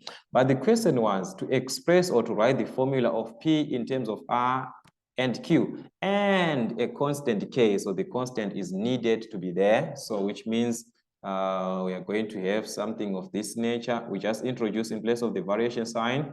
So our P is going to be equal to K R over the square root of Q, just like that. So this is your, just like that, guys. Okay, that's the equation. Then B item 1, find the value of K. Guys, it's just a matter of substituting now. In place of K, in place of P, we have to substitute what we are given. Our P is 4. So in place of P, substitute 4. So 4 is equal to R. In this case, your R is 2. So it's going to be 2K over square root of Q. Your Q there is 9, so it's going to be square root of 9, and we're going to have 4, which is equal to 2K over the square root of 9, which is a 3. As you can see, 3 times 3, that's a 9. So to find K, guys, just cross multiply. It was the same as 1. So you can just cross multiply here. That's 3 times 4, which is 12, is equal to 1 times 2K. That's going to be a 2K. By cross multiplying, and I can just reduce this by 2 both sides. All right, so that's the K. So K in this case is going to be 2 into 12, which is actually 6. All right, so that is the value of K that we had in this case. And the other question now was to find now the value of Q if we are given this. So this is another item, guys. We are now starting another item, which is item 2. So what I'm going to do is a matter of substitution. You just need to substitute. Remember, you got the value of K. So I'm going back here on this formula that I wrote here. So we're going to have P is equal to K. We obtain that our K in this case is 6. So it is going to be 6R over the square root of Q, like that. So now in place of K, we can substitute our K. So the question is, from this information that we have, what are we going to have as our value of Q if we are given that our P is 5? So it's a matter of substituting, guys. As you can see, in place of P, we are going to substitute 5 is equal to 6R, which is 6 times. So this one, you're multiplying 6 times R, which is your R in this case is 1 over 2. So it's going to be 6 times 1 over 2. Everything over the square root of Q. So forget about variation, guys. It's now you and your normal equations. How do you solve these typical equations? So we can find 6 times a half, guys. Is half of 6 is simply a third, which is 3, sorry. So it's times here, which is going to be 3. 3 times 1, which is 3. So this is going to give us 5 is equal to 3 over Q. So it's going to be 3 over the square root of Q. So what can we do to find the Q? We can cross multiply first, cross multiply here both sides. So it's 5 times the square root of Q, which is going to be 5 square root of Q is equal to 1 times 3, which is 3. So we can divide by 5 first before we get rid of the Q, divide by 5.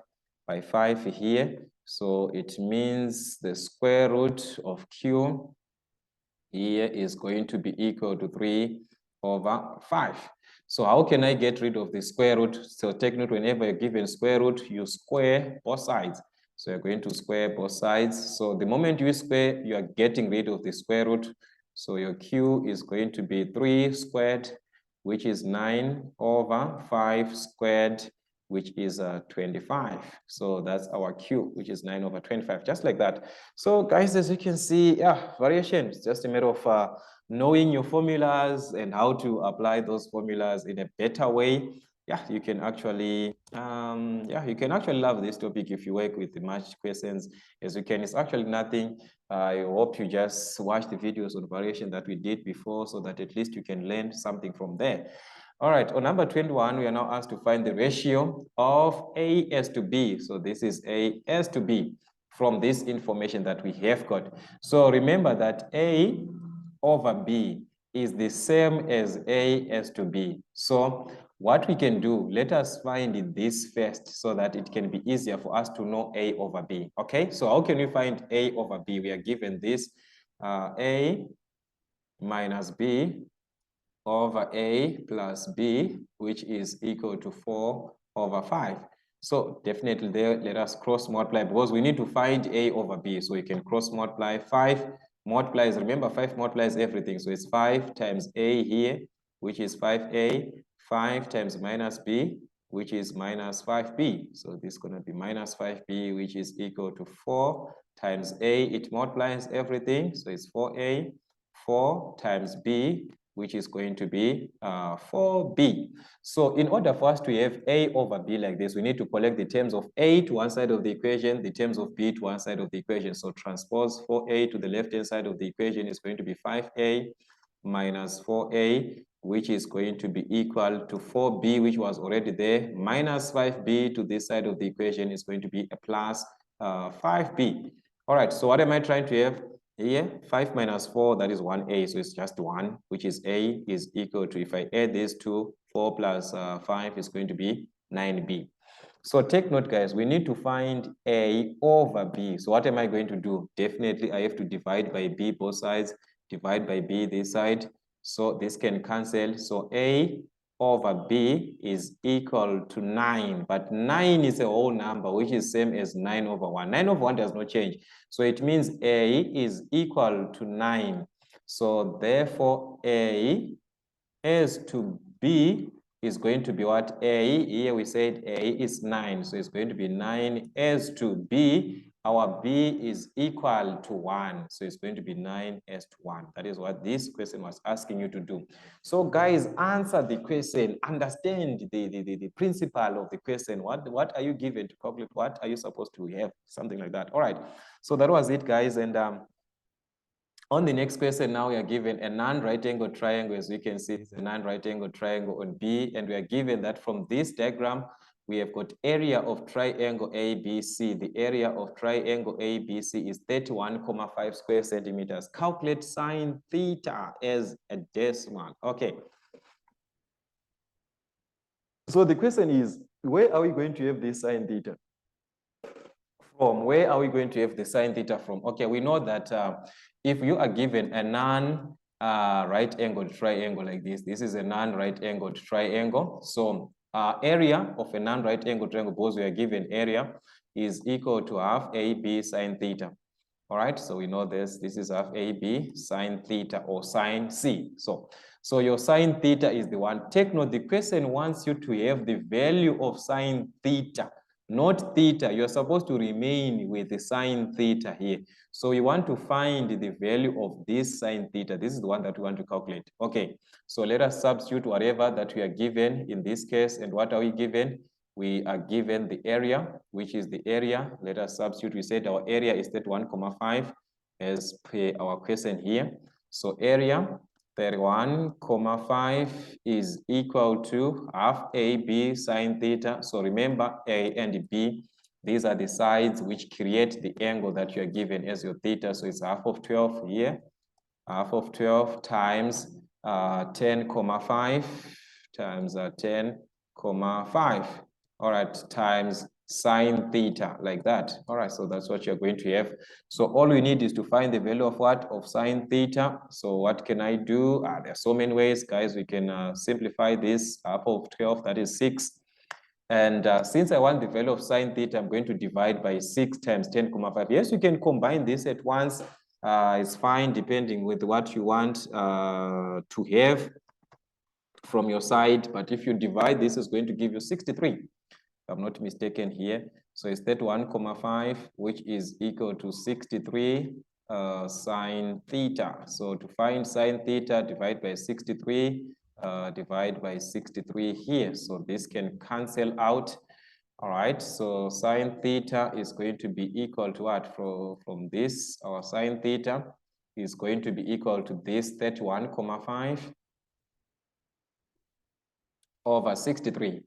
So what am I going to do to remove this comma? I can just multiply by 10 over 10 to remove the decimal fraction here. So 31,5 times 10 is actually 315 over 63 times 10, which is 630. So reduce, guys, until you find the exact value. Reduce, reduce, and reduce. You're going to obtain 1 over 2, which is going to give you 0,5. All right, so that's your sine theta in this case. So you write it like this. Sine theta, as it is given here, you just write your answer. Sine theta is 0,5. Remember, the answer is needed as a decimal. You are not finding the value of theta. You need the value of sine theta. So answer the question, guys, all right? It is very, very important that you answer the question. So your sine theta there was 0,5, just like that, as you can see, guys. And 22, we are given this shape. Let me try and reduce it a little bit here. And all right, so that we can clearly see the whole diagram. So that was the diagram, as we can see there.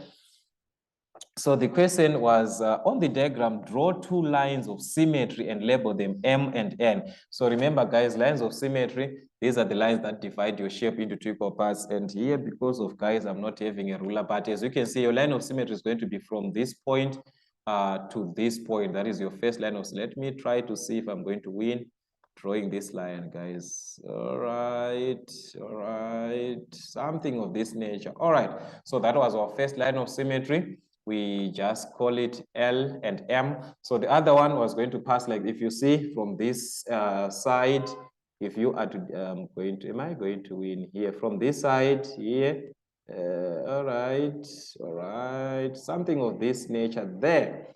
All right, so it must pass through this point and it must pass through this point. That was another line of symmetry. You just call it M. So line of symmetry is that line that divides your shape into 2 equal parts. So that was it.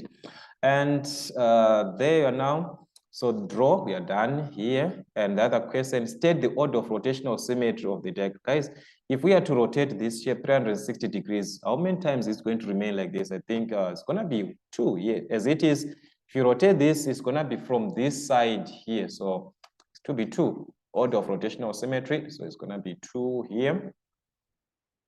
All right, describe fully the single transformation which maps half of the shape onto another. Okay, so whenever you guys, whenever you have got this type of equation that asks you to map half of the other, like this one, it's either you are mapping this region here onto this region, which is the other side, or it can be vice versa. So whenever, guys, you are given this type of equation, this is what I want you to know. That type of transformation that you are going to have there, it's a reflection, all right? So it's a reflection that you are going to have. Whenever you map half of a shape to another half, whenever you have that type of equation, it's actually what? A reflection. So this is actually a reflection. So you're going to describe it is a reflection. All right, so you are reflecting one shape to another. Okay, so remember, on reflection, you need the equation of mirror line. So the equation of mirror line in this case is going to be line M or line L. So it's going to be about line L or about line M. So that was it. So the line M that we had, those lines of symmetry that we had are going to be your mirror lines now. Remember, you've got L and M there. Those lines are going to be your mirror lines. So that's how you describe that type of transformation. So it is a reflection whenever you map half of a shape to another half of a shape. And the equation of the mirror line is going to be in between. That is the line of what? That is the line of symmetry of the given shape. So we're going to use the line of symmetry from there. All right, so that was it, guys, from this shape. And let's see another part there. This type of a question, guys, be very, very, I think I explained this question from another question. Yeah, I talked about this, but we have got it again. Name the triangle that is similar triangle ABC. Okay, so this is your triangle A to B to C. Remember, I told you guys similar figures are equiangular, so you name these ones according to the angles which are the same. So angle A here is common for all the triangles that we have. Angle A is a common angle, this one, all right? So which means angle A is going to remain as it is, a common angle. Then we move on to angle B. This is your angle B, which is the same as angle C. So it's going to be angle C here. So it's triangle A. We said angle B and angle C. So this one is going to be angle C.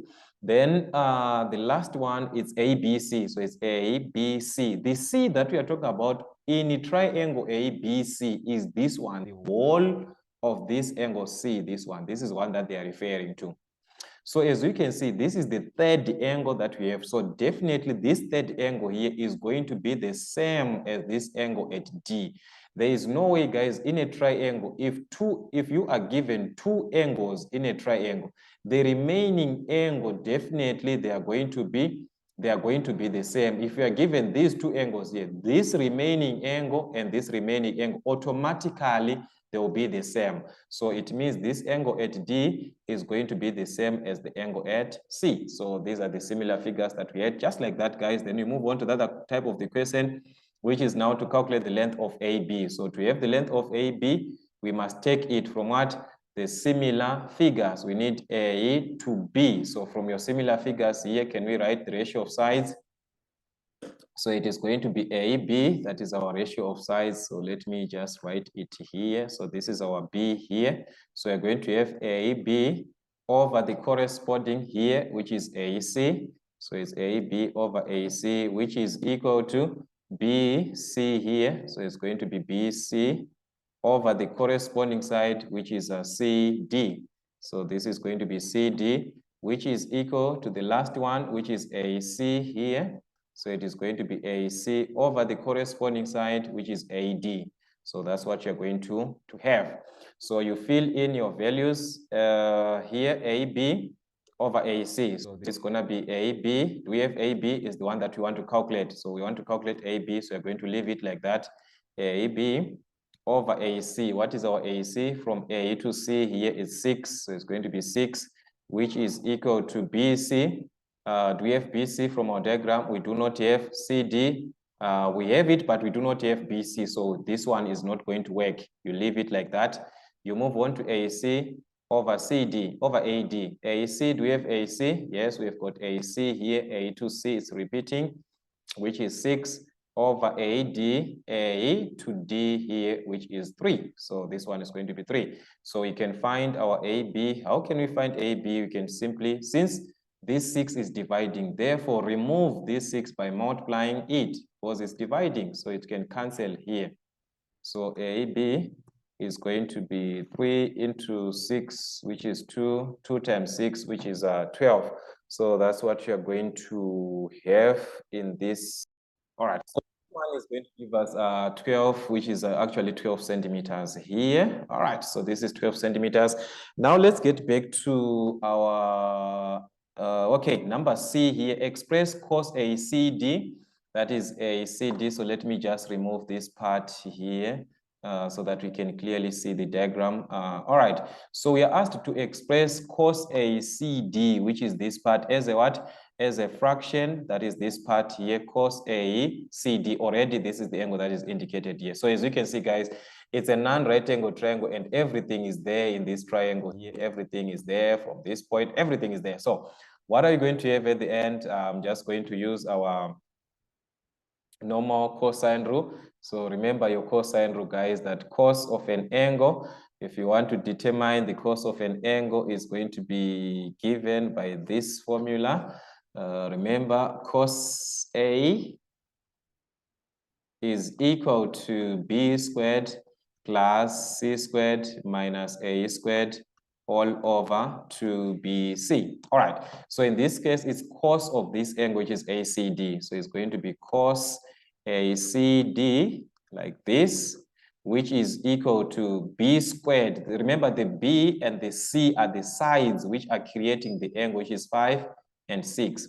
So it is going to be 5 squared plus 6 squared, 6 squared here, sorry, minus A squared, which is the side that is opposite the angle that you are to calculate. So it's going to be minus 3 squared.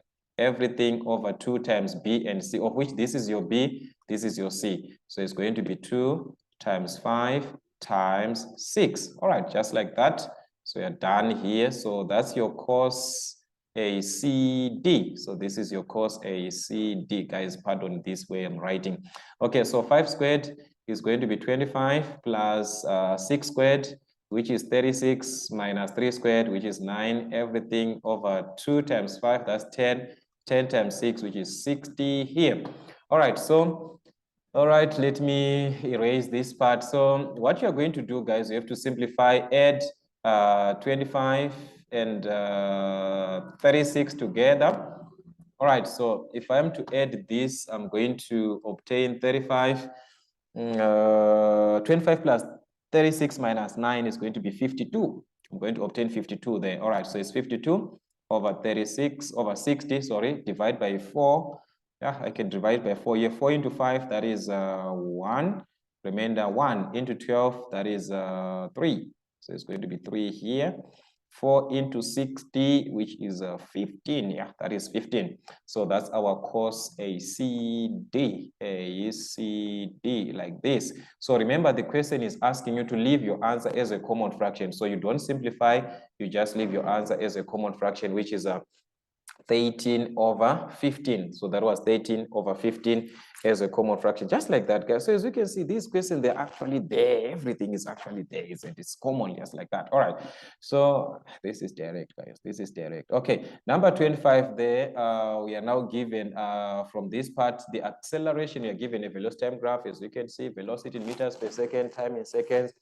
And the diagram, it shows the velocity of a motion, and you're asked to calculate the acceleration of the particle in the first 15 seconds. So these are the first 15 seconds here. So you know that acceleration, guys, is the change in velocity over the change in time. So that's your acceleration. So it means our acceleration here, we know that is change in velocity over the change in time. So our change in velocity is from 0 here to 36. So it's going to be 36 minus 0 over the change in time, which is 15 minus 0 there. So it's 15 minus 0. So it's going to be 36 over 15. So 36 over 15, guys, reduce this value. We are going to obtain something like 12 over 5, okay? And 12 over 5 is going to give us 2.4 meters per square second. This is acceleration measured in meters per square second. So that's it. Just like that, guys, as you can see, just like that. All right. Now the velocity of the particle when t is equal to 37. Okay, so t is equal to 37, maybe somewhere here. That's where we put our t, which is 37. So we need the velocity, like that is one that is going to correspond at this point. We need the velocity here that is going to correspond, which means we do not know the velocity, but we just know that our time is going to be at 37. All right. So which principle can we use, or which aspect can we use? We know that on a straight line like this, gradient is the same on a straight line, which means we are talking about what? The acceleration is the same on a straight line. So I'm going to take advantage of that. I'm going to calculate acceleration of this line from this point up to this point, which is the acceleration from what? From 30 to 40. And this one is going to be a negative acceleration because it's actually, we are decelerating here, but we said acceleration is the change in velocity over, okay, over the change in time. So our velocity at this point 40 is at 0 here. So it's going to be 0 minus the velocity here, which is going to be at 30.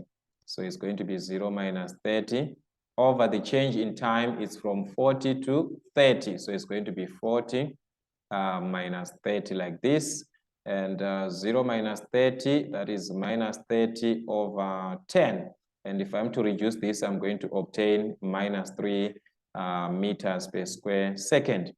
All right, so this is the acceleration that we just determined, not the answer. No, we just determined the acceleration. So we said acceleration is the same, which is the same as the gradient. Remember, on a straight line, the gradient is the same. So if acceleration is the same, I'm going to ask myself now to say, at this point where we have got 37 here and this unknown velocity that we have, what is the velocity? Because acceleration is the same. So we're going to use the velocity as usual. Now your velocity is v. So you assume as if you want to calculate that same acceleration, which is minus 3. But now using the time at 37 and the velocity, which is unknown, which is v. So the change in velocity is going to be v minus here. So take note, you are now, this is your final. So it's now v here minus the initial. So this is your initial velocity now, which corresponds with what? With the 30 here. So it will be v minus 30 over the time that is in between here. Now your time is from 30 to 37 here, because this is where you put your point that at 37 and at 30. So the time is at 30, the one that corresponds with this velocity here at what? With this velocity at 30. So the time there is what? Is 30. So you're going to subtract 37 minus 30, which is now, that's where this 37 is playing a role. So it's 37 minus 30, which is 7. If we do this, this is our acceleration. We must obtain the same acceleration that we obtained here of minus 3. So we are going to equate this now to minus 3. So by doing so, we have formed an equation that we are going to solve to calculate the value of what? To calculate the value of v, just like that. So we can take that as an advantage. And that means we can cross multiply, because this one is same as over 1. So v times minus 30. 1 times v minus 30 is going to be v minus 30 here, which is equal to 7 times minus 3, which is negative 21. All right. So I'm supposed to calculate the value of v. So what am I going to do? I'm going to transpose the minus 30 to this side of the equation, and it's going to be a plus 30 there. So v is going to be negative 21 plus 30, which is 9, if I'm not mistaken. There's 30 minus 21, which is 9 actually. All right. So that would be your velocity in meters per second. So your v there was going to be 9. So which means the velocity here at this point is going to correspond with 9. So remember, velocity, you can even take points. You can use points to say this point here at 37 is 37 versus v, like this. So you can use points. This point here at 40, it's 40, 0 like this. Okay, this point here is 30 versus 30 like that. So you can use points. Remember, I talked about these points on velocity time graph. So if you are still having challenges with these formulas, make sure that you watch the video on velocity time graph. There I explained almost everything there on that video. Yes, almost everything. So make sure that you watch those videos. Just go to the playlist there. You will see everything, or type your topic followed by at Maison African Motives. You can have anything that you want. All right. So that was it, guys. Let us see the other part of the question. The distance traveled during the first 20 seconds. All right. And this is what we have during the first 20 seconds. Let's just see what we have got here. All right, so during the first 20 seconds, I want us to see the shape that you're going to have here, because we had got this shape here. This is what we remember. Distance is area under the graph. And as we can see, I've got two shapes here. I've got this triangle and a trapezium that we have got. So this is a trapezium because these sides, they are parallel here, and that will be your perpendicular height here. So you're going to add the area of a triangle to the area of a trapezium. That would be the total distance. Remember, distance is what? It's area. So I don't know, guys, where we can try this here. Let's just write it here. So that's our C. here, so we are saying distance is equal to area, and we have got the first one, which is the area of a triangle, which is, remember, it's a right angle triangle. So it's going to be half base times perpendicular height. Distance is area under the curve. And a trapezium, we know that area of a trapezium is half sum of parallel sides times the perpendicular height. So half sum of parallel sides, which sides? Okay, so let's start with the triangle first, half base times height. So this is your triangle from 0 to 15, that is your base, and the height is going to be 36. That is the whole height of this. So that is your triangle. So it's half of 15 times 36, all right? So it's going to be half of 15, half times 15 times 36. So this is actually 36 here. All right, then we move on to the other part, which is the one of a trapezium. We said half sum of the parallel sides. So the parallel sides, we said this side and this side are the one. So this is 36 here, and this is 30. So we're going to add half of 36 plus 30. So it's going to be half of 36 plus 30. All right, whatever that we have, we multiply it by the perpendicular height, which is from 15 to 20. That is your perpendicular height. And from 15 to 20 is actually 5. So it's 20 minus 15, which is 5. So that's your area, guys. You combine everything. There we are going to have our area. So make sure you simplify everything properly. So it's half here of 36, which is 18. Then 15 times 18, we are going to obtain 270. If I'm not mistaken, this is going to be 270 plus, here let us add first 36 plus 30, that is going to be 66. And half of 66 is going to, half of this is 3, half of 6 is 3. So 33 times 15 is going to be 165. Then we add everything, 270 plus 165, you must obtain something like 335. So it's going to be 335 meters. All right, so that was the distance of the from the information that we had, just like that, guys. All right, so that's it, guys. And yeah, I think it's pretty clear. Number 5, the table shows the frequency distribution of sizes of sports shoes of 40 pupils in a class. Okay, so these are the students or the pupils which are in a class, and we are given their sizes in terms of what the shoes sizes there that we are given. And the first part is the table from the distribution, that is the one that we had, which is on A. From this distribution, find A, the model shoe size. So that is the model shoe size, the one that has got the highest number of students, which is the number of pupils, which is your frequency. So this is your frequency here. So the highest frequency is here at 16. So it corresponds with what? With 8. So our model is going to be 8. All right, then the mean shoe size, which is on B. So remember, guys, mean, you have to multiply the shoe size to the frequency. So its mean is going to be 6 times 5. All right, so you've got 6. This is ungrouped information. So you just multiply 6 times 5 plus, we move on, 7 and 10. So it's 7 times 10 here, plus we move on 8 and 16. So it's 8 times 16 here. We move on, plus 9 and 6, which is going to be 9 times 6. All right, we move on. We have got 10 and 3, which is going to be 10 times 3, just like that. So this is what you're going to have over the total frequency. So instead of you now starting to add 5 plus 10 plus this, you just, okay, I'm given 40 pupils here, so I'm just going to divide by 40, just like that. So guys, this is your task for you to do. Multiply these numbers, 30 times 5, everything, you combine there. So 30 times 5 is going to be, 6 times 5 is going to be 30, plus 7 times 10 here, which is 70. Plus 8 times 16, which is going to give us 128, if I'm not mistaken there, plus 54, that is 9 times 6, is going to be 54 plus 30, 10 times 3, which is a 30 there, everything over 40. So add all these numbers, we are going to obtain 312 over 40. So you can reduce this number, and it's going to give us 7.8 if we reduce properly, because we are going to obtain actually 312 over 40 as a fraction is actually going to give us something like 39 over 5. So that's where you're going to have 39.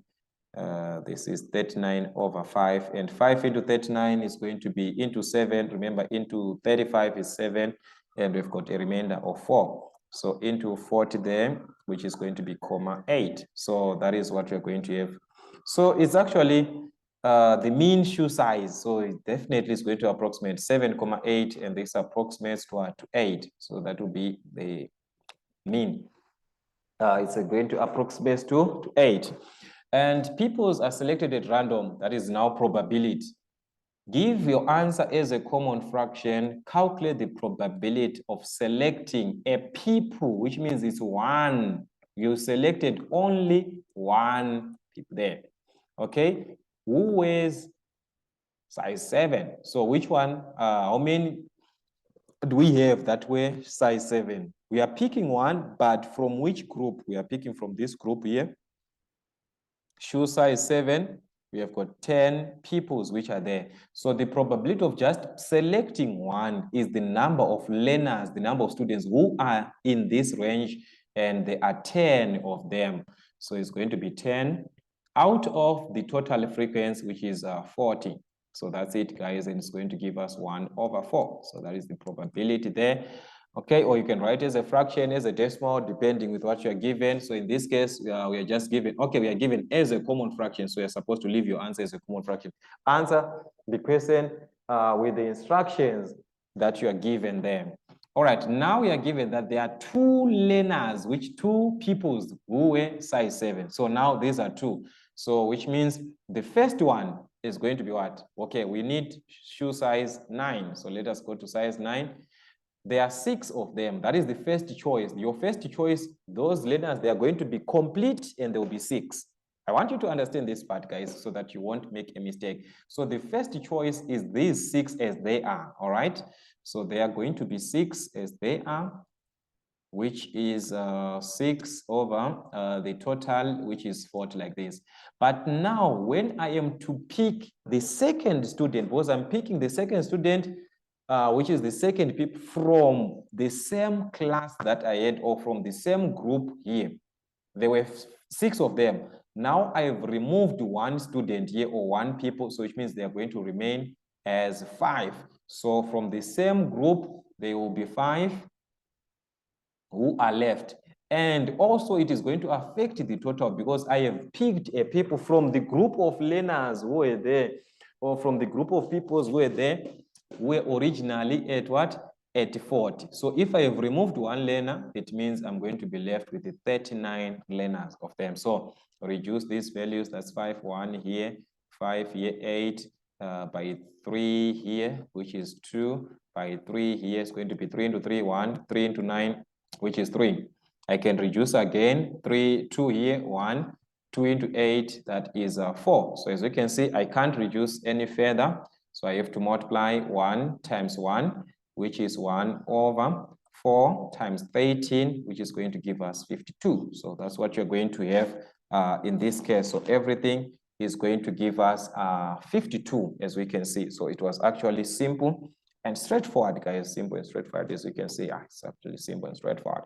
All right, then the other question is actually number 26, where we are given the diagram shows a prism. This one is a prism of cross-section area A, B, C, D, which is a trapezium. So the cross-section is what we see from the end of the figure that we have. So this is a trapezium that we see, which is the same as this trapezium that we see on the other hand. That is what you refer to as a cross-section. All right.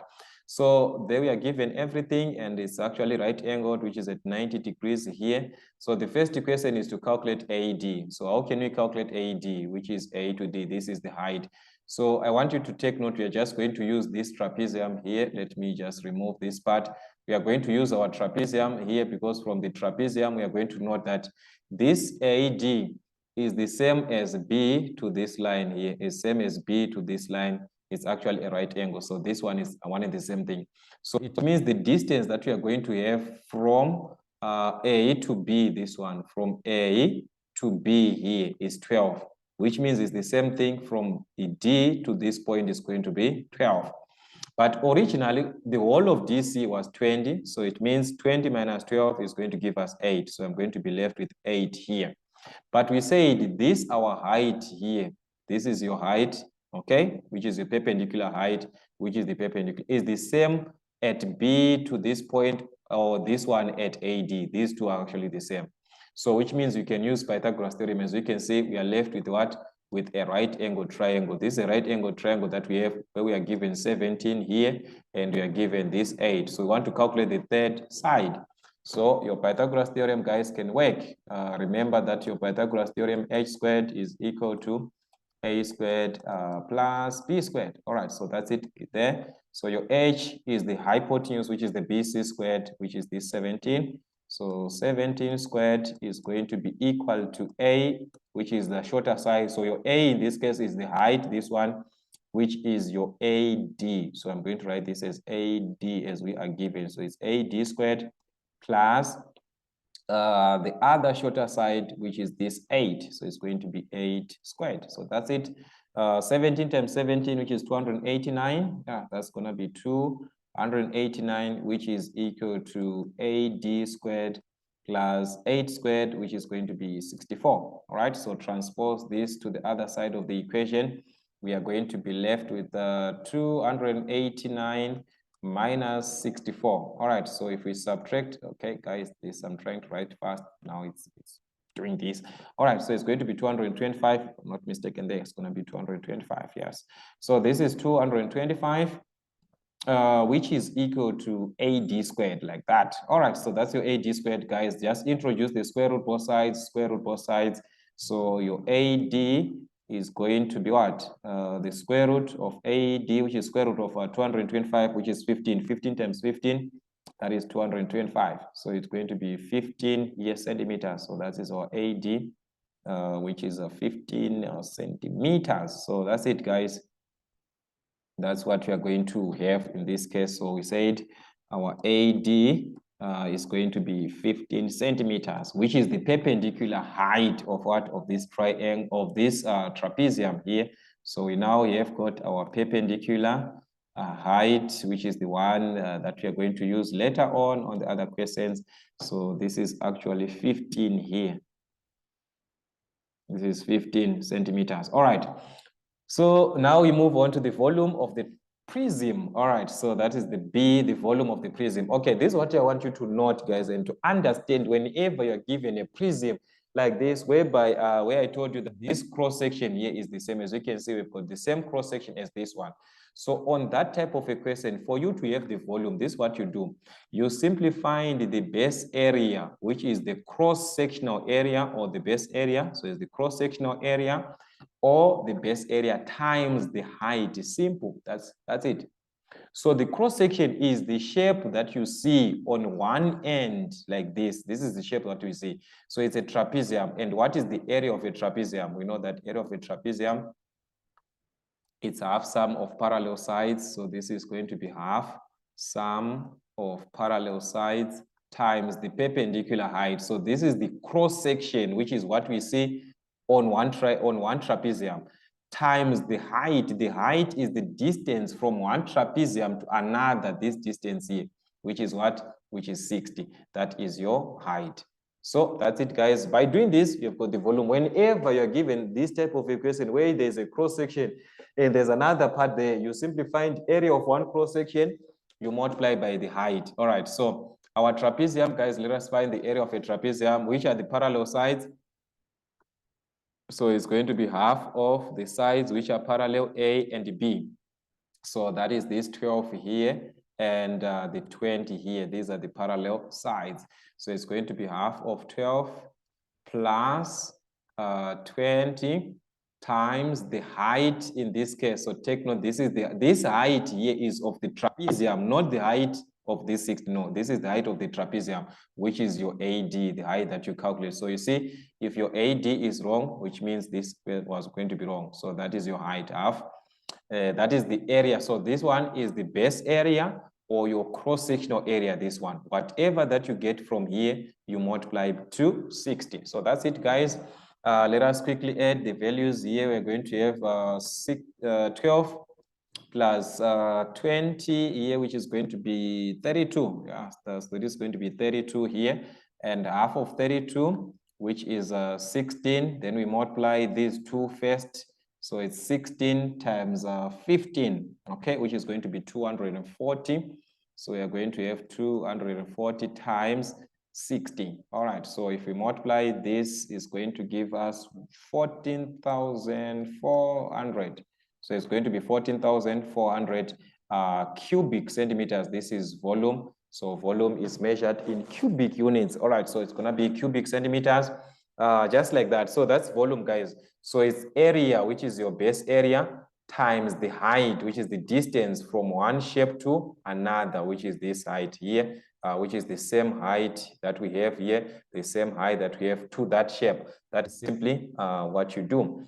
All right, then the total surface area of the prism. Okay, guys, as we know that the total surface area, we have to add the areas, all the areas that you're going to have. All right, so that's your total surface area, which is your C here. So if we total surface area. All right, so our total surface area, let's add all the areas that we are going to have, okay? So the first one is, I want you to locate, we said we have got this trapezium and this trapezium here. So there are two of them, okay? So our area here is going to be 2 times the area of a trapezium, and the area of a trapezium is the one that we are calculating here, which is your base area, and we calculated the area of a trapezium is here, which is 240. Before you multiply it by 60, this 240 was the area of a trapezium. So that is 240, the area of a trapezium, plus we have to calculate all the areas. That is what we mean about the total surface area, all the areas. Okay, so let's move on to another cross section that we can see, to other shape. Okay, here I want you to take note here that on the base here, there's a rectangle which is on the base. Okay, so let us locate. So here we use this trapezium. We have got this part on the base here. I want you to see something. Not signature. No signature. I don't want to put signature. All right. So this is it, guys. I want you to see this. There is a rectangle here actually that you have on the base here. So you can see this here is a rectangle which is on the base there. All right, from the base there's a rectangle that we can see. So from this rectangle, it's actually 20 here, and this is 60, and it's only one rectangle of that. So it's going to be 20 times 60. I'm just going to write with black, guys. Sorry for that.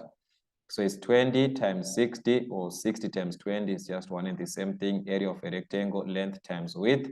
All right, we are done. What else do we have? We are done with this here. We have got also this shape here. We have got this shape here, which is on top here from A to B. It's a rectangle here from A to B, as you can see this one, A to B to G to F, which has got 12, and BG, which is our BG, is same as 60. So it's 12 times 60, which is a rectangle there. So there's another rectangle again of 12 times 60. All right, so that's it. Let's see another one. 12 times 60, then we have got this one of 17 here. Okay, let me erase this part here. So we are done with this one. I hope you are following. I hope you are following this part, guys, because we are going to move on to another one. So this one now is, there's this one here of 17 here. This one that has got this 17 here. This one, this 17 and 60. So it's 17 here and 60. It's another area that is there. Okay, 17 and 60. Okay, so it's plus 17 times 60. You add all those areas. Okay, so it's 17 times 60. Let's see, do we have anything? Do we have anything? Do we have anything here? Let's go back and see.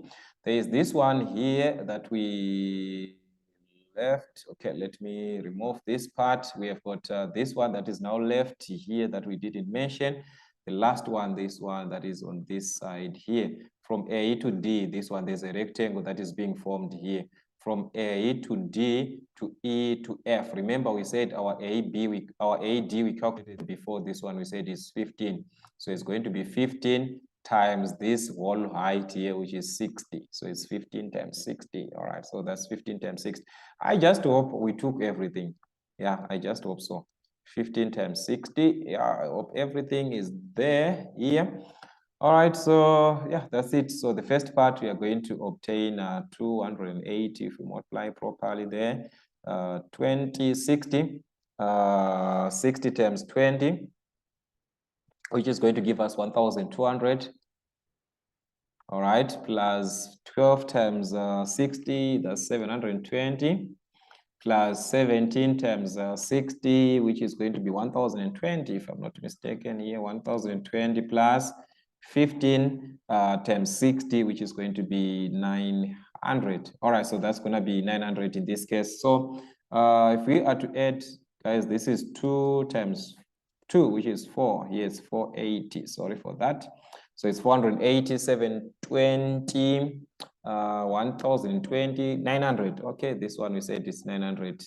Just pardon this KCF, guys. It's actually 900 there. So we are going to add everything, 480 plus everything. We are going to obtain 4,320. So it's actually 4,320 square centimeters. This is surface area, so it's measured in square centimeters. All right, so like I said, guys, that's how you calculate the area. You have to mention everything that you are given there, take all the properties that you have, and that's it. So you can actually play around these values, guys, as you can see from your calculator, and that was the last part that we had. So that's it, guys, from Mason African Motives till we meet again. So make sure that you work also with question papers and so forth and revisions, and also to join online classes wherever there's a need for you to do that. Simply contact us at +27 +2761 864 4043. All right, 4043. So for online classes, make sure that you just contact here or email. Yeah, make sure that you contact on the email that is Makufad Maya Major, something like this. Are you gonna spell my name, guys? But you can. It's fine. It's actually like this, Makufa, like this. Admire Major. So this is admire here, and this is major. All right, like that at gmail.com. All right, at gmail.com. So make sure that you contact either on this so that we'll be able to talk. Let us know the areas, okay, that we need. And also for those who want to join online classes are actually there. We do not have online classes via WhatsApp. Actually, our WhatsApp group is just for normal communications and asking questions from others. They can actually ask you, but for online classes, please make sure that you contact that number so that you can be registered among the online classes and you can start with others. So that's it, guys, from Mason African Motives. Till we meet again.